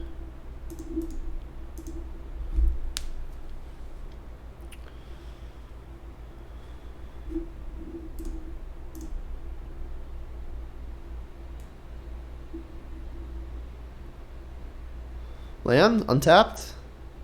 Alright, well that gets pushed or drowned. But I mean, I'll make them do it. Not gonna sit here and do nothing versus a control deck.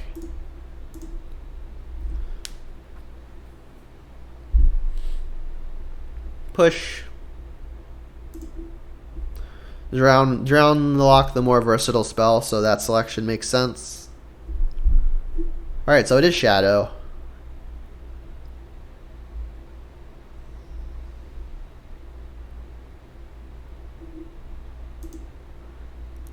I guess they're just conserving their life total. They know I've got Bloodbraid and something else. Alright. Well, one of the 2 spells that I'm about to cast can get countered.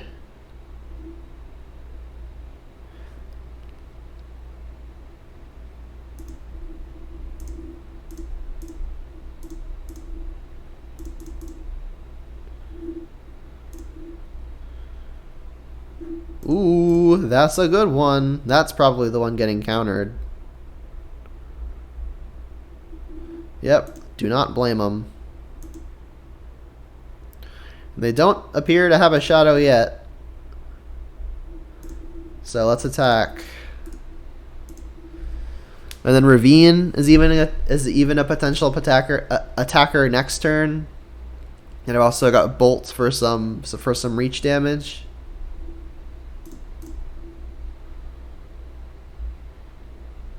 Cling targeting Pyromancer. That's annoying. Even gains them some life. They can flash it back as early as this turn. That's a swing. Untapped land means Raging Ravine, though. Alright, so I'll have to respond to their Cling to their Cling to Dust with the Kolaghan's command. They may not. They may just target a spell this turn as a way to draw a card. It is 4 mana, right? Yeah. Definitely don't want them to untap with the option to Cling again, though. If they target Tarmogoyf, I'm just snapping out of the yard. I mean, I'm responding to this no matter what, so I'm hoping they're targeting Tarmogoyf. They are not. I guess I'll have you discard a card.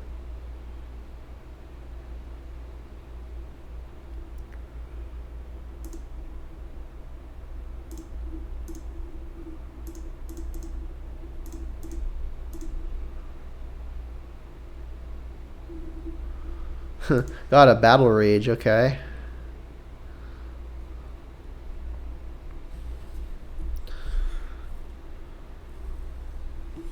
Another land from the opponent, pretty good for me.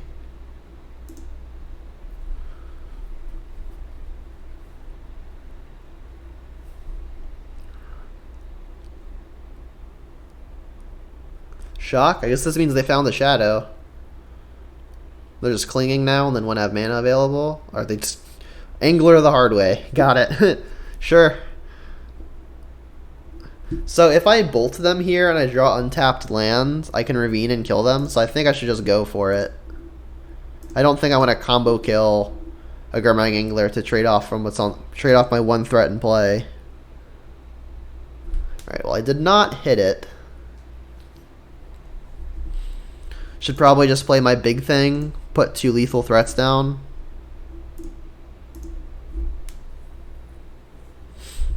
There are no creatures in the yard to gain life off of the Cling to Dust. I think it's probably right to go for the kill there. I also just don't think it's right to trade off a Bloodbraid and a Bolt for their Angler. Because then we're left with just Tarmogoyf versus them, and their threats are going to be bigger than the Goyf. So if they draw a threat, that's a game we easily lose. As opposed to like a 1 in 3 chance we just win anyway. Alright, so I guess I can Seasoned Pyromancer first. See if I hit like Inquisition or Thoughtseize to see if the coast is clear. I mean, if they counter this, they're just dead. Ooh, Snapcaster is a good one. But I can Fatal Push it. So they are still just dead.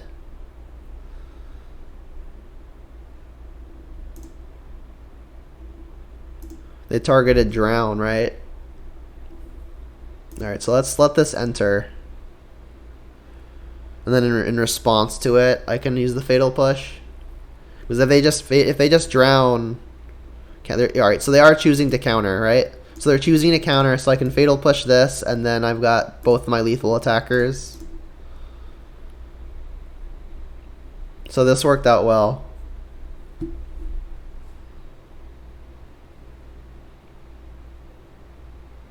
Cool. Alright, so Grixis Shadow. I expect Spellbomb to be good. Oop, excuse me.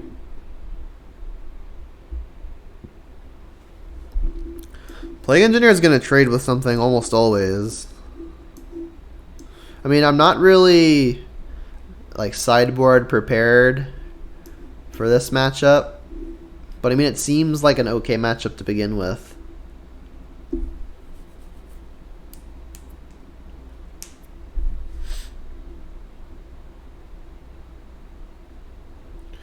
I think I'm definitely trimming on some lightning bolts. They don't really kill anything, but it's always fun to be able to threaten just gunning it down, gunning the opponent down after they've already subtracted from their own life total significantly.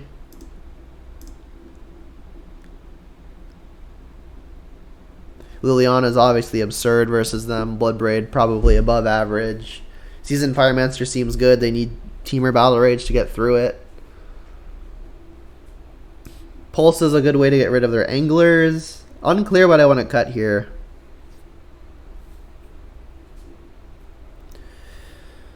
Maybe it is just Kroxa. They demonstrated that they have access to Graveyard Hate even before sideboarding.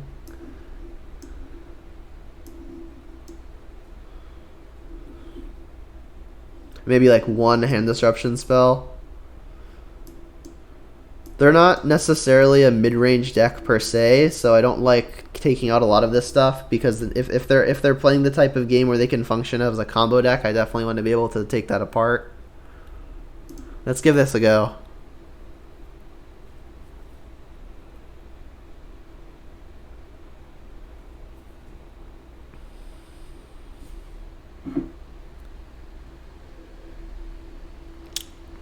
Yeah, keeper.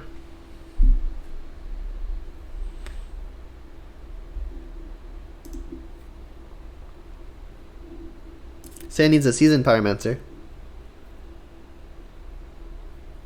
This hand's not exciting, but it's one of those hands where, like, if you ship it and your hand's even slightly worse, you feel really bad. I mean, this hand's serviceable. Like, any amount of good draw steps, like that one, probably puts me ahead. Not waiting on this Thoughtseize, I don't think. If they stubborn denial me, it's annoying, but I guess it is what it is. Thought Scour, okay. Don't really understand them doing this now. Because now I get to take the Angular if that's what they've got going, and it looks like it is. They don't have the lands. I guess they were really hoping that I didn't take the redraw because they're trying to hit their lands. The redraw did not hit a land, so that's good.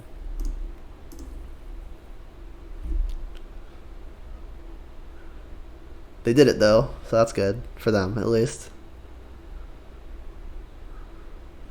Alright, so we know their hand. I can fetch Shock.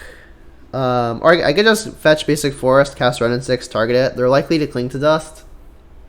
If I cast Tarmogoyf, they're just going to dismember it. So maybe this is the turn where I just want to get the Cling to Dust out of their hand. But it does get awkward because they may be able to play the Royal Scions uncontested if I don't get a creature down. I don't have a way of adding a type to the yard, right? Does not appear so. And even if I did, they could Cling to Dust to remove a type and then get my Glyphs back in Dismember range. I mean, no matter what I do, they're going to have something to follow it up. Like, they're going to have, like, an adequate response.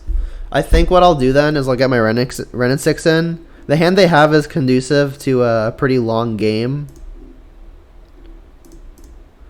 And I did take out my Kroxas, so I'm not really worried about about fetching a forest biting me in terms of escaping a Kroxa. I think I'm okay just getting the forest. Obviously doesn't help me cast Seasoned Pyromancer. Expecting them to Cling to Dust here. Obviously this doesn't get my Seasoned Pyromancer into play, but I've got plenty of lands for that to happen.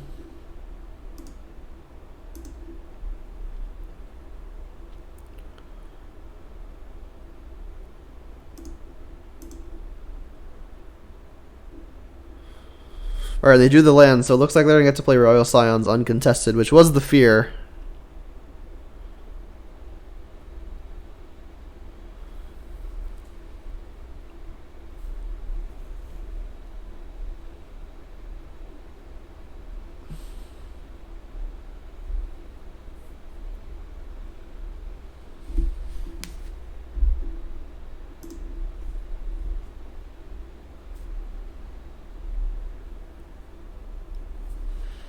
What I need is a Spell Bomb.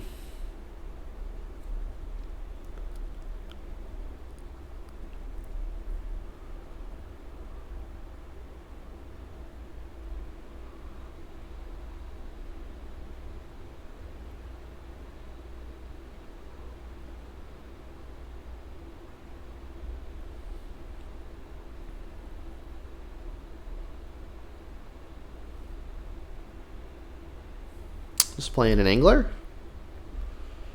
Sure. Alright, Bloodbraid obviously an excellent draw.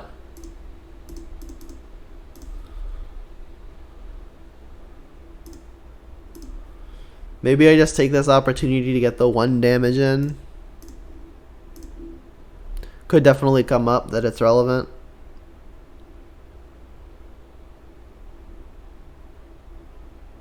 I'll play Overgrown Tomb here. The next turn I'll play Mountain Bloodbraid Elf. I think I want the Overgrown Tomb more than the Stomping Ground in the case that I'm pitching something to a Seasoned Pyromancer.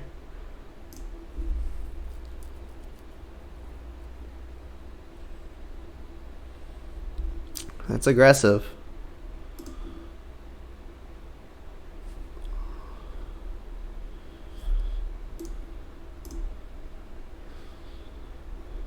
Alright, running 6 down.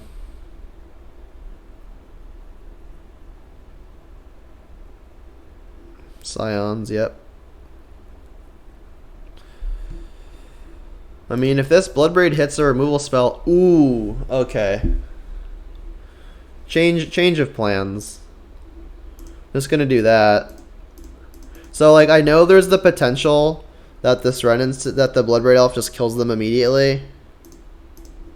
But if it doesn't, I could lose to the Grimeye Gangler, and this, like, subverts that entire possibility.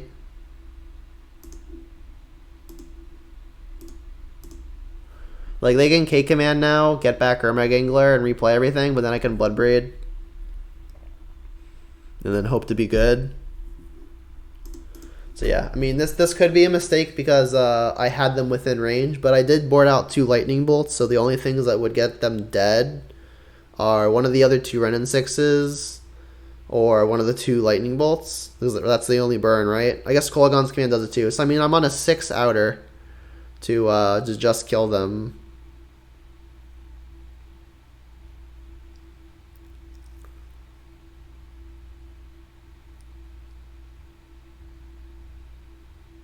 I guess, like, hitting another threat's probably fine, too. Yeah, I mean, I would definitely be interested in doing the math that would figure out, like, is it beneficial? Like, what are the odds this Bloodbraid does just end the game, or at least effectively end the game? I mean, we're going to get a look at it this turn.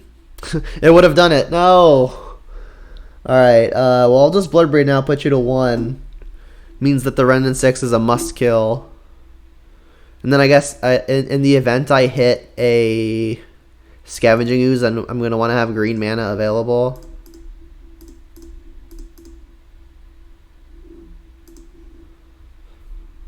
Alright, well, we got it anyway.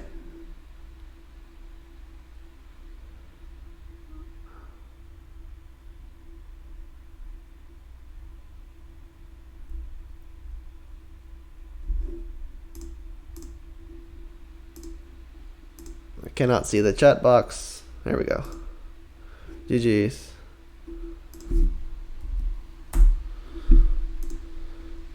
Alright, 2-2. So I mean, Seasoned Pyromancer was effective there. We never actually resolved one, I don't think, but we did get one countered, so it was good enough to counter. But I mean, just about anything would have been good enough to counter in the spot where we put it on the stack.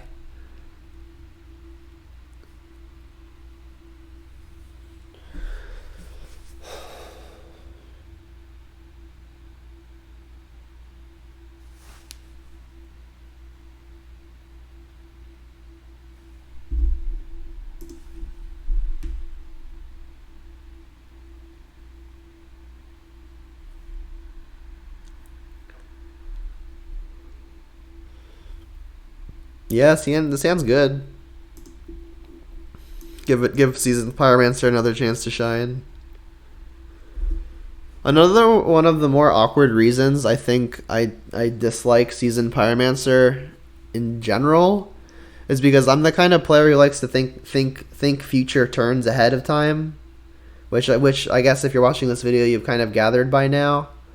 And I mean, being forced to discard cards makes me uncertain because, like, I don't know what I'm going to hit, right? So it kind of takes away my ability to plan ahead to a degree.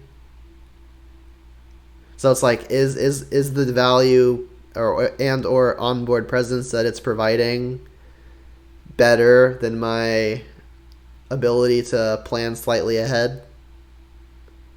Like, what actually gets me farther in the game, you know?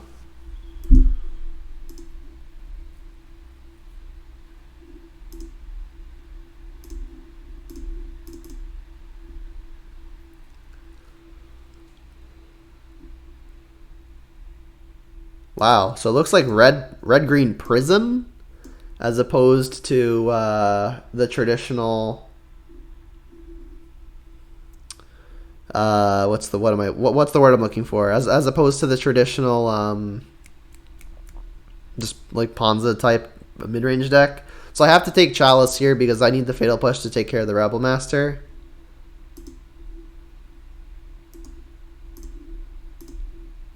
I'll have to make sure to set a stop at the main phase so they don't get a token off the Rebel Master when they play it.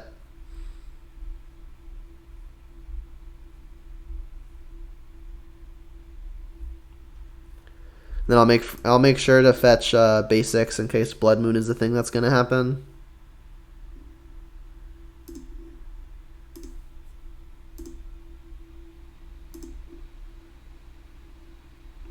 And then Forest is probably more important given the Blood Braid. So I'll get that first. In case Blood Moon happens this turn.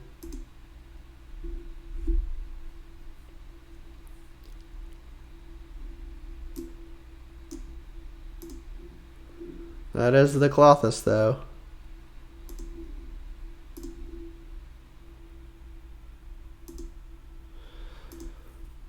So I could Seasoned Pyromancer here, discarding Kroxa and discarding probably other Seasoned Pyromancer.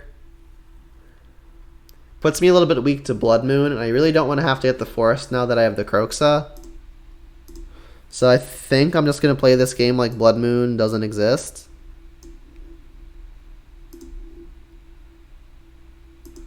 Which is definitely a calculated risk.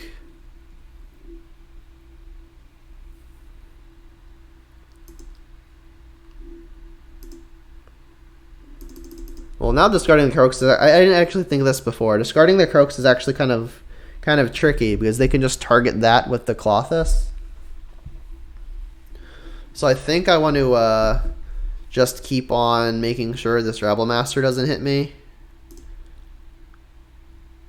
Which means I guess I could just cast the Kroxa now. They'll get to target it, but there's really not a good window anyway. This at least gets a card out of their hand. Then this Bloodstained Mire will get basic Swamp.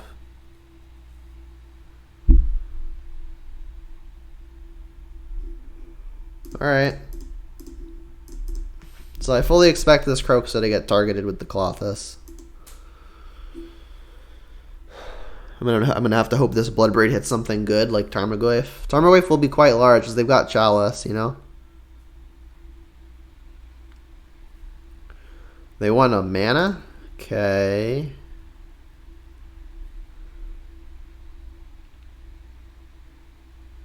Chandra.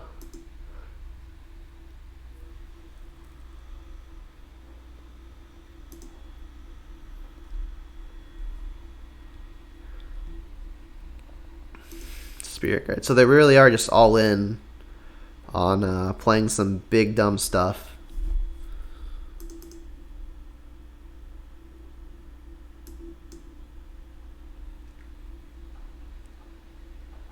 Alright, I'm going to continue playing like Blood Moon doesn't exist.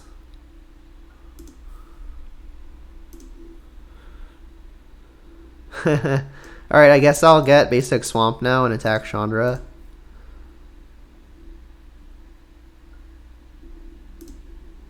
Have at least some insulation versus the Blood Moon. Also, Swamp just might be the correct choice right now. Let's see if we can hit a Bolt and finish off this Chandra. No, Ooze is fine too.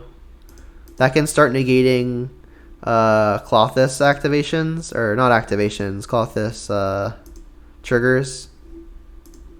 And then obviously attacking Chandra here pretty good for making sure that it can't Lava Axe something.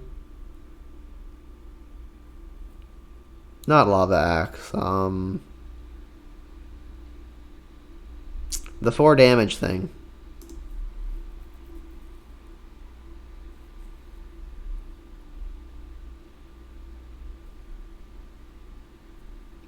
So Glorybringer? Karn. So they're just straight red-green prison. So I'm assuming they like have to be playing Blood Moon, right? Alright, so they can get something that costs 3 in play at this turn because Chandra can make mana. So I guess they're getting Ensnaring Bridge. There's the bridge. Alright, so I'm locked. Nothing can attack. Gonna need one of my either the Decay or the Maelstrom Pulse.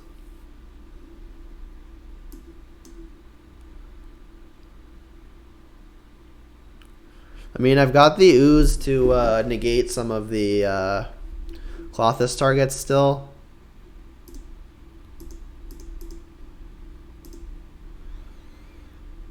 Think I'm gonna just pitch the other two Pyromancers. Although the Pyromancers will help me dig for the answers, so maybe I'll just pitch one Pyromancer and the land. Alright, K-Command actually does do the trick in terms of the bridge. I forgot this was an artifact, not an enchantment. Alright, so we're gonna have to just wait and see what this Karn gets with the next tick.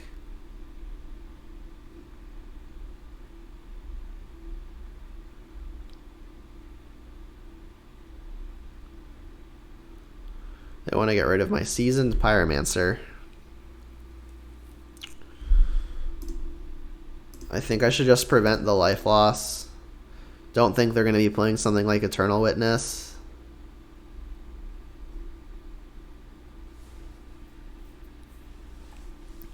So yeah, I mean, very possible I'm facing down something like Worm Coil here. Because again, Chandra can make mana. Oh, they're just exiling the top. A braid. Yeah? No, they don't want it.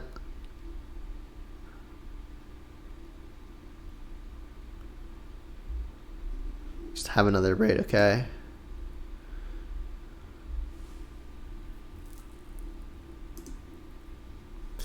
But would be interested to see what they're getting here.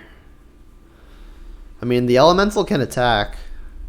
At least as far as they know, unless they're playing both things.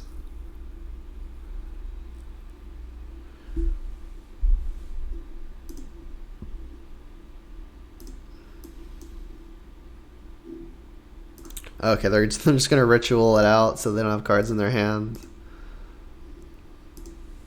Sure. Alright, I think we're actually going to win this game. This Kolaghan's Command is going to do the work. And like, I'll just tap whatever they're targeting with the coding. Alright, or they could just let this happen. Alright, so let's destroy Ensnaring Bridge and do 2 damage to Karn.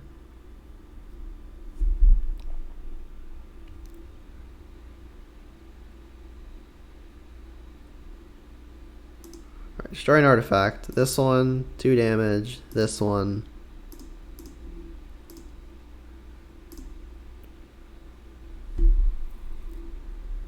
That's a swing.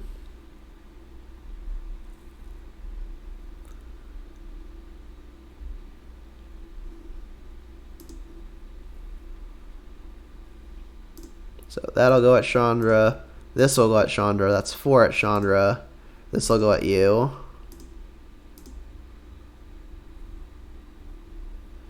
Alright, so now we just have a Clothis to deal with.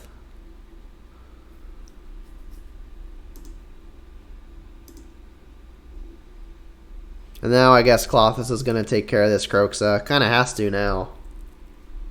Or else it's coming into play. And it's going to be big. They're taking rid of Kolaghan's Command? Do they just not... I mean, they drew a card before that happened, right? So maybe they just have a way to deal with it now. That doesn't actually do it. We have 2 swamps.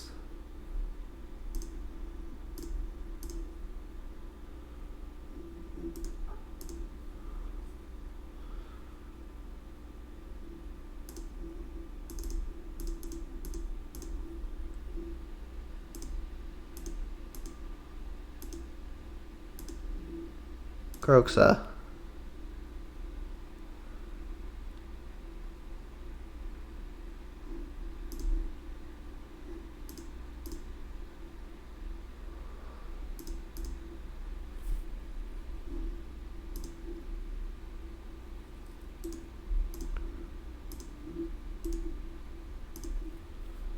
Probably should have left a land in the yard so they didn't have something to take and gain life off of in my yard.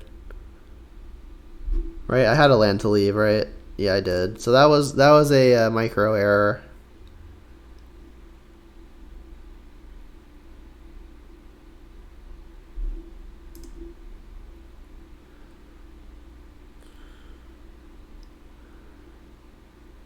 Still presenting lethal though.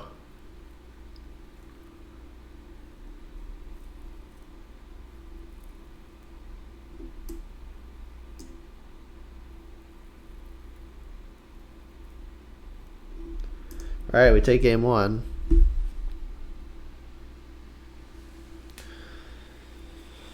So, I mean, we have played against, I guess, I don't remember if this is the second or third deck this league that we've played against, where the opponent has tried to use Magus of the Moon or Blood Moon to kind of cheese us out. But, I mean, in the event that we keep finding stuff like that, Seasoned Pyromancer continues to be fine. This Ancient Grudge looks like it's actually going to be very good here. Plague Engineer is probably fine for just as another way to attack Planeswalkers and kill Goblins. We saw their main win con appeared to be a Goblin Rebel Master. Liliana probably fine because it could ultimate. Honestly, Kroxa doesn't seem super strong.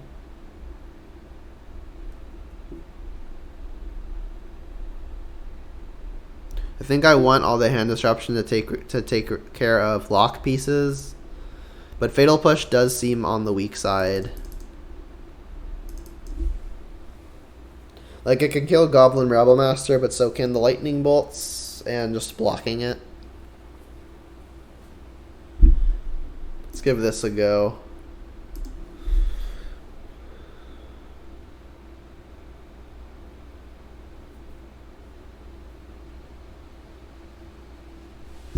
Yeah, this is fine, as long as I don't get turn 1 chaliced.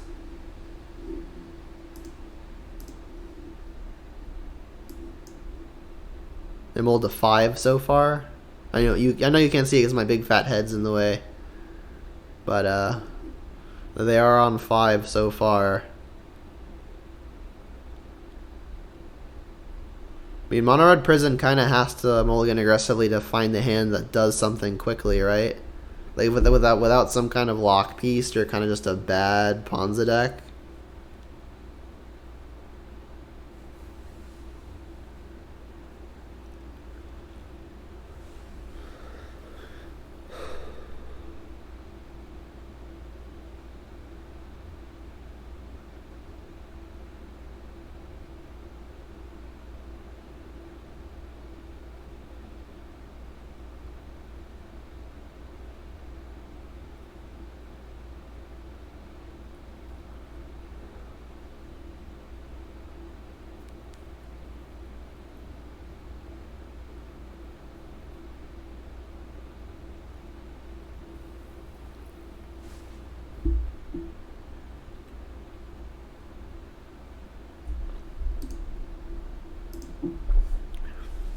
Interesting that they're playing Relic in their Chalice of the Void deck.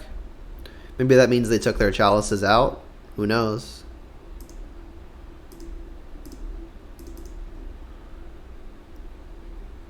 Let's see if this even hits anything. Alright, they do have Chalice still. That's surprising given their Relic play.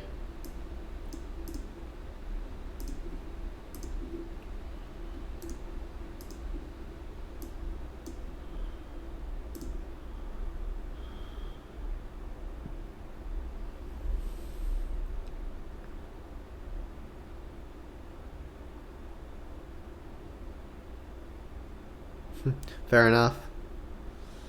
So their Relic is going to be able to interact with my Wrenn and 6, which is pretty annoying. Definitely think I'm going to want to be casting Seasoned Pyromancer on turn 3, probably discarding some lands, so I should probably plan for that in my land drops. I don't want to get Forest here. I did take Kroxa's out. Right? I did take him out. I did. Okay, so getting Forest, not a huge detriment. So if I get Forest, that means I guess I'm Blood Crypting next turn. I mean, I probably do want to get Forest, because the opponent could still be playing Blood Moon.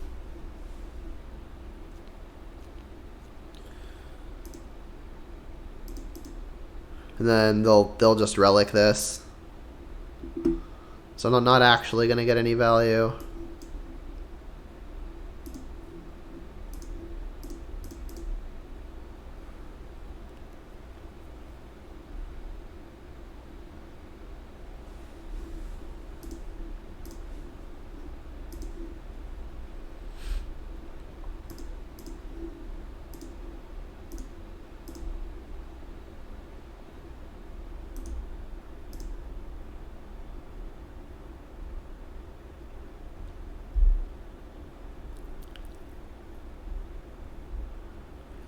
Alright, again, not really going to get any value off of that. So maybe I just want a Blood Crypt here, but they could still have Blood Moon, so I think I do want to get at least one Swamp in play. That said, I kind of have to Blood Crypt anyway, because I want to get the Seasoned Pyromancer down. And there are 2 Blood Crypts, so that's fine.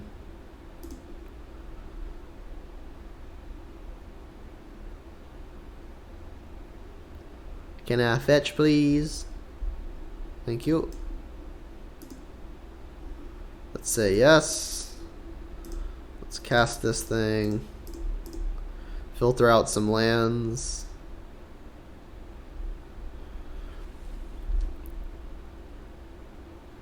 Say okay. I think I'm gonna pitch a Ravine and probably just Blood Crypt. I would like to get basic Swamp if possible at some point.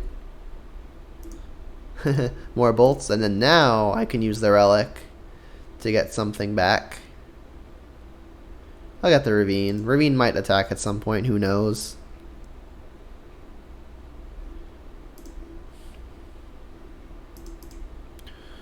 Alright, well, one thing's for certain, the opponent won't be resolving another Chalice of the Void against me. And one thing's also for certain, these bolts don't do anything.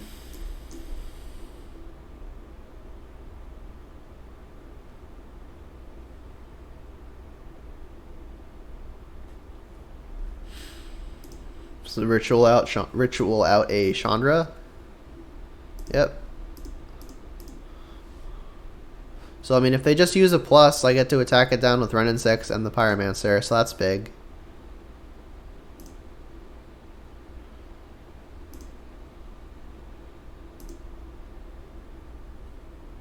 Nice. So the bolts will be doing something at some point. But for now, I think I really want to get this Chandra off the table. Please don't hit a 1-drop. Please don't hit a 1-drop. I'll put it in the yard. It's going to get countered.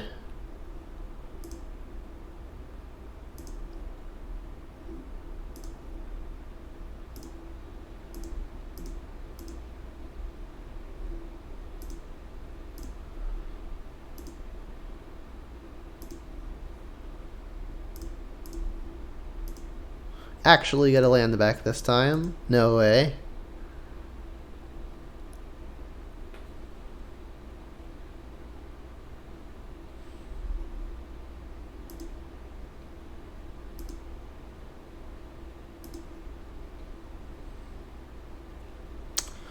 Should probably just be slamming that.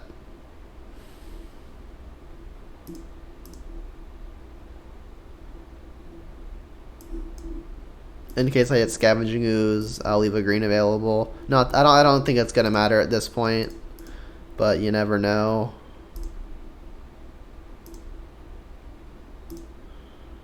Actually, I'll just leave up the bolt. I know it doesn't actually kill anything, but if this hits a Kolaghan's Command or Decay, and I do hit the Ooze, funnily enough.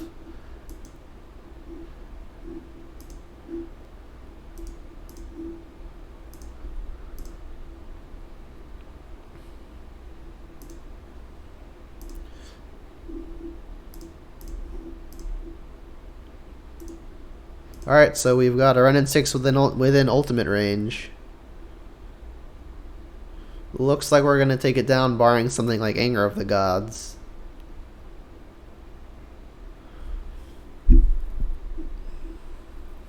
Alright, we took it down. Sweet. Alright, so this list ended up with a 3-2. So, as is usual, let's go with a recap. So, in summary, the things that were experimental in this particular league were the package of Kroxa, Titan of Death's Hunger, and Seasoned Pyromancer. Again, the 75 was tuned to accommodate for these 2 cards specifically. Accommodations included adding a second Blood Crypt and subtracting second Overgrown Tomb. Again, a consideration of this becomes mainly a black-red deck splashing green as opposed to the normal black-green deck splashing red. I expected us to have worse matchups versus the combo and aggro decks because our threats aren't as heavy hitters as they usually are. Because we're playing kind of clunky and slow threats in Kroxa and Seasoned Pyromancer. Seasoned Pyromancer usually doesn't put a whole lot of pressure on the board. Kroxa itself is 4 mana. So I expected us to be slightly worse versus aggro decks and control decks because our clocks tend to be not as fast. So with that said, I did slant the sideboard more towards the decks that I expected to lose percentage points on with the main board configuration. So I had added a Damping Sphere, I had added an Ancient Grudge to deal with some artifact stuff, an Alpine Moon as another hate piece versus stuff that Damping Sphere wouldn't necessarily hit. Just good, generically good versus stuff like Titan and Tron. And then I kept the 3 Spell Bomb, 3 Brutality package that we usually do. And then also as a sort of catch-up card, because I did mention we might be a little on the slow side, I included 1 Anger of the Gods as a sort of sweeper. We ended up facing 5 mid-range matchups, which is pretty abnormal. So, I mean, it's pretty ideal in our scenario because our entire working theory is that stuff like Kroxa and Seasoned Pyromancer is probably better versus the mid-range matchups because they are more value-oriented. And like Kroxa and Seasoned Pyromancer do have some pretty cute minor synergies that go on with the rest of the deck. Like for example, Seasoned Pyromancer, you have things to discard that just generate value, like just lands because of Red and 6. Kroxa obviously because you can escape it, and then Liliana has the same kind of synergy with the Ren and 6 and also the Kroxa. So there's some cute things going on with the value generation, which is why I think being able to have that extra sort of resiliency versus mid-range matchups can give you the leg up. But like I said, I did expect it to be weaker versus stuff that we're traditionally strong against. That's not to say that we lose enough percentage points to the point where the matchups become very unfavorable. I still think they're very, very winnable, if not still great matchups, and I think they're still great games of Magic. But we only got to test half of our theory. We tested the half of the theory that said these were good versus mid-range. We were unable to test the half of the theory that said they're bad versus aggro. So that's something that's going to have to show up in later leagues because we only tested half of the theory. I mean, we were probably going to have to test it again anyway because 5 matches isn't really a significant sample size at all. But just from an initial first impression, it did fine. We did cast it in a few games. We did cast Seasoned Pyromancer and get a couple tokens off of it in a few different matches. And I think in more than half of the games that we casted Seasoned Pyromancer, we did end up losing anyway. That's not necessarily the fault of the Seasoned Pyromancer itself, but it definitely doesn't suggest a good thing that we cast the 3 mana creature and it didn't like. Obviously, 3 mana is not the going rate for winning the game on the spot. Not even Bloodbraid does that. But it didn't necessarily always impact the game enough to the point where it was swung heavily in our favor. The turn it entered, for example, like Bloodbraid can do that. Bloodbraid can swing the game and turn the corner in an instant, but Seasoned Pyromancer doesn't really have that kind of potential. We never really saw that dream scenario where we're kind of hellbent, don't have any cards in hand, then we Seasoned Pyromancer and draw 2 for the instant 3-for-1. Never really saw that occur. I would have liked to have seen it occur. That's one of the reasons why it's probably seen by many players as being such a mid-range backbreaker. It never happened in this league, but again, it's only 5 matches. It's not a significant sample size. So I think Seasoned Pyromancer is something I should continue testing. In the past, it has not been my preference to play Seasoned Pyromancer because, again, I enjoy the more proactive threats backed by the Planeswalker synergies. I don't really think that having the clunkier 3 and 4 mana plays is somewhere I want to be. I don't consider Bloodbraid to be clunky because it's got haste, it does something immediately, it generates card advantage immediately, and it's just a powerhouse. when you look at something like Seasoned Pyromancer, it doesn't necessarily always generate multiple multiple cards. It's not exactly card advantage because you're just cycling stuff that's in your hand. We played the Seasoned Pyromancer lots of times where we discarded cards that we wouldn't have minded playing, and then we drew cards that maybe we didn't really want to play. And then creating a 1/1 elemental or even 2/1 elementals isn't necessarily, I guess, a card per se, because like 2/1s may not matter. Whereas like a 3/2 with haste, that's a card, you know, like speaking in the case of Bloodbraid. Like just a pair of 1/1s next to a 2/2 may not be impressive enough to swing a game. Whereas something more powerful that can turn the corner on its own may be preferable. That said, I don't deny the versatility of the Pyromancer. It definitely came in clutch a few times when the opponent was Blood Mooning and Magus of the Mooning us, and it was just something we could cast under the moon to dig for other stuff that we could cast, so that was nice. But I feel like that's kind of a corner case, and that's not really going to come up in more than like 5% of your matches. So yeah, my wrap up and general thoughts are I will continue testing Seasoned Pyromancer, maybe not in the league immediately following this, but definitely in the league soon to follow. I was not impressed by the card yet. I'm not sure I will ever be impressed by it, but the bar is high to fit in a Jund deck as consistent and powerful as this. And I'm not quite sure it meets that bar. It might scratch at it, but I don't think it does, but I'm willing to be proven wrong. Kroxa, obviously just generically good. We did see that most opponents had access to a main board Graveyard Hate. We played against 2 Clothless decks. Those have the capability of exiling Kroxa. People are starting to play main deck Cling to Dusts. We played against the Grixis Shadow opponent who was playing main board Cling to Dust. So people are starting to respect sideboard cards a lot more. That Graveyard Hate is probably not enough to stop something like Dredge in game 1, but it would certainly help. But as far as what we're trying to do, which is just have one important card in the yard, like for example, Dredge would have like 4 or 5 important cards in the yard at any given time. Kroxa is our one important card in the yard at any given time. So stuff like stuff like Clothless and stuff like Cling to Dust is much more effective versus our one card graveyard card. I said card twice. Whatever. The hate that people are already main decking is much more effective versus Kroxa. Cling to Dust wasn't always a piece of technology that decks like Shadow had, because Kroxa obviously was released before Cling to Dust existed. So it's possible that things like Cling to Dust and things like Clothless, both printed after Kroxa, do make Kroxa bad enough that it doesn't have merit in a competitive version of Jund. I think in a fun version of Jund, Kroxa is still probably very, very good.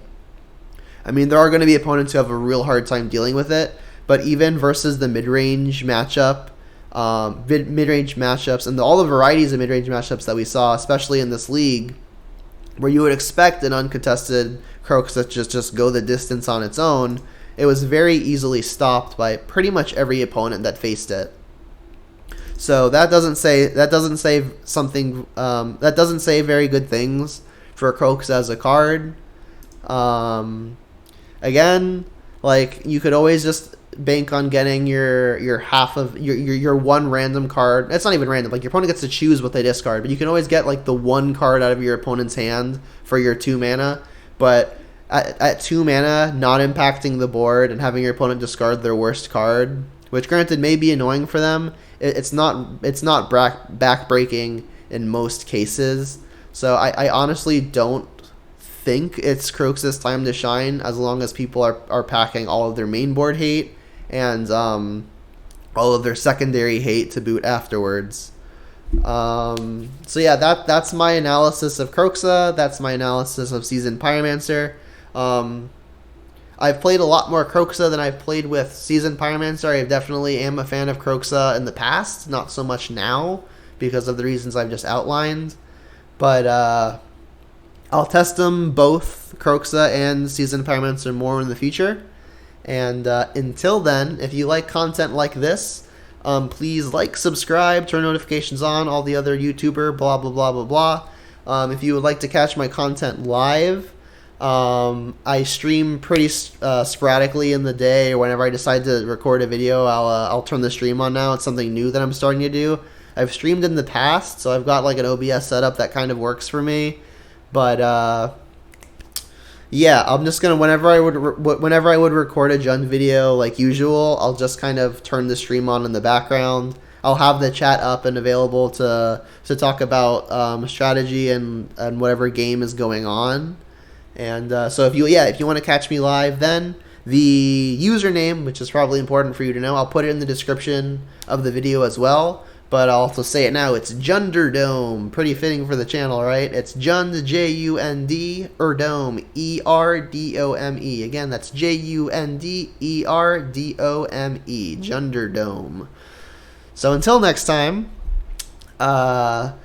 comment what you think I could have done better. Comment suggestions for future videos. What would you like to see? What can I be doing better? Like, comment, subscribe, interact with me. I would love to hear what you guys have to say, any input that you have. And until then, see you next time.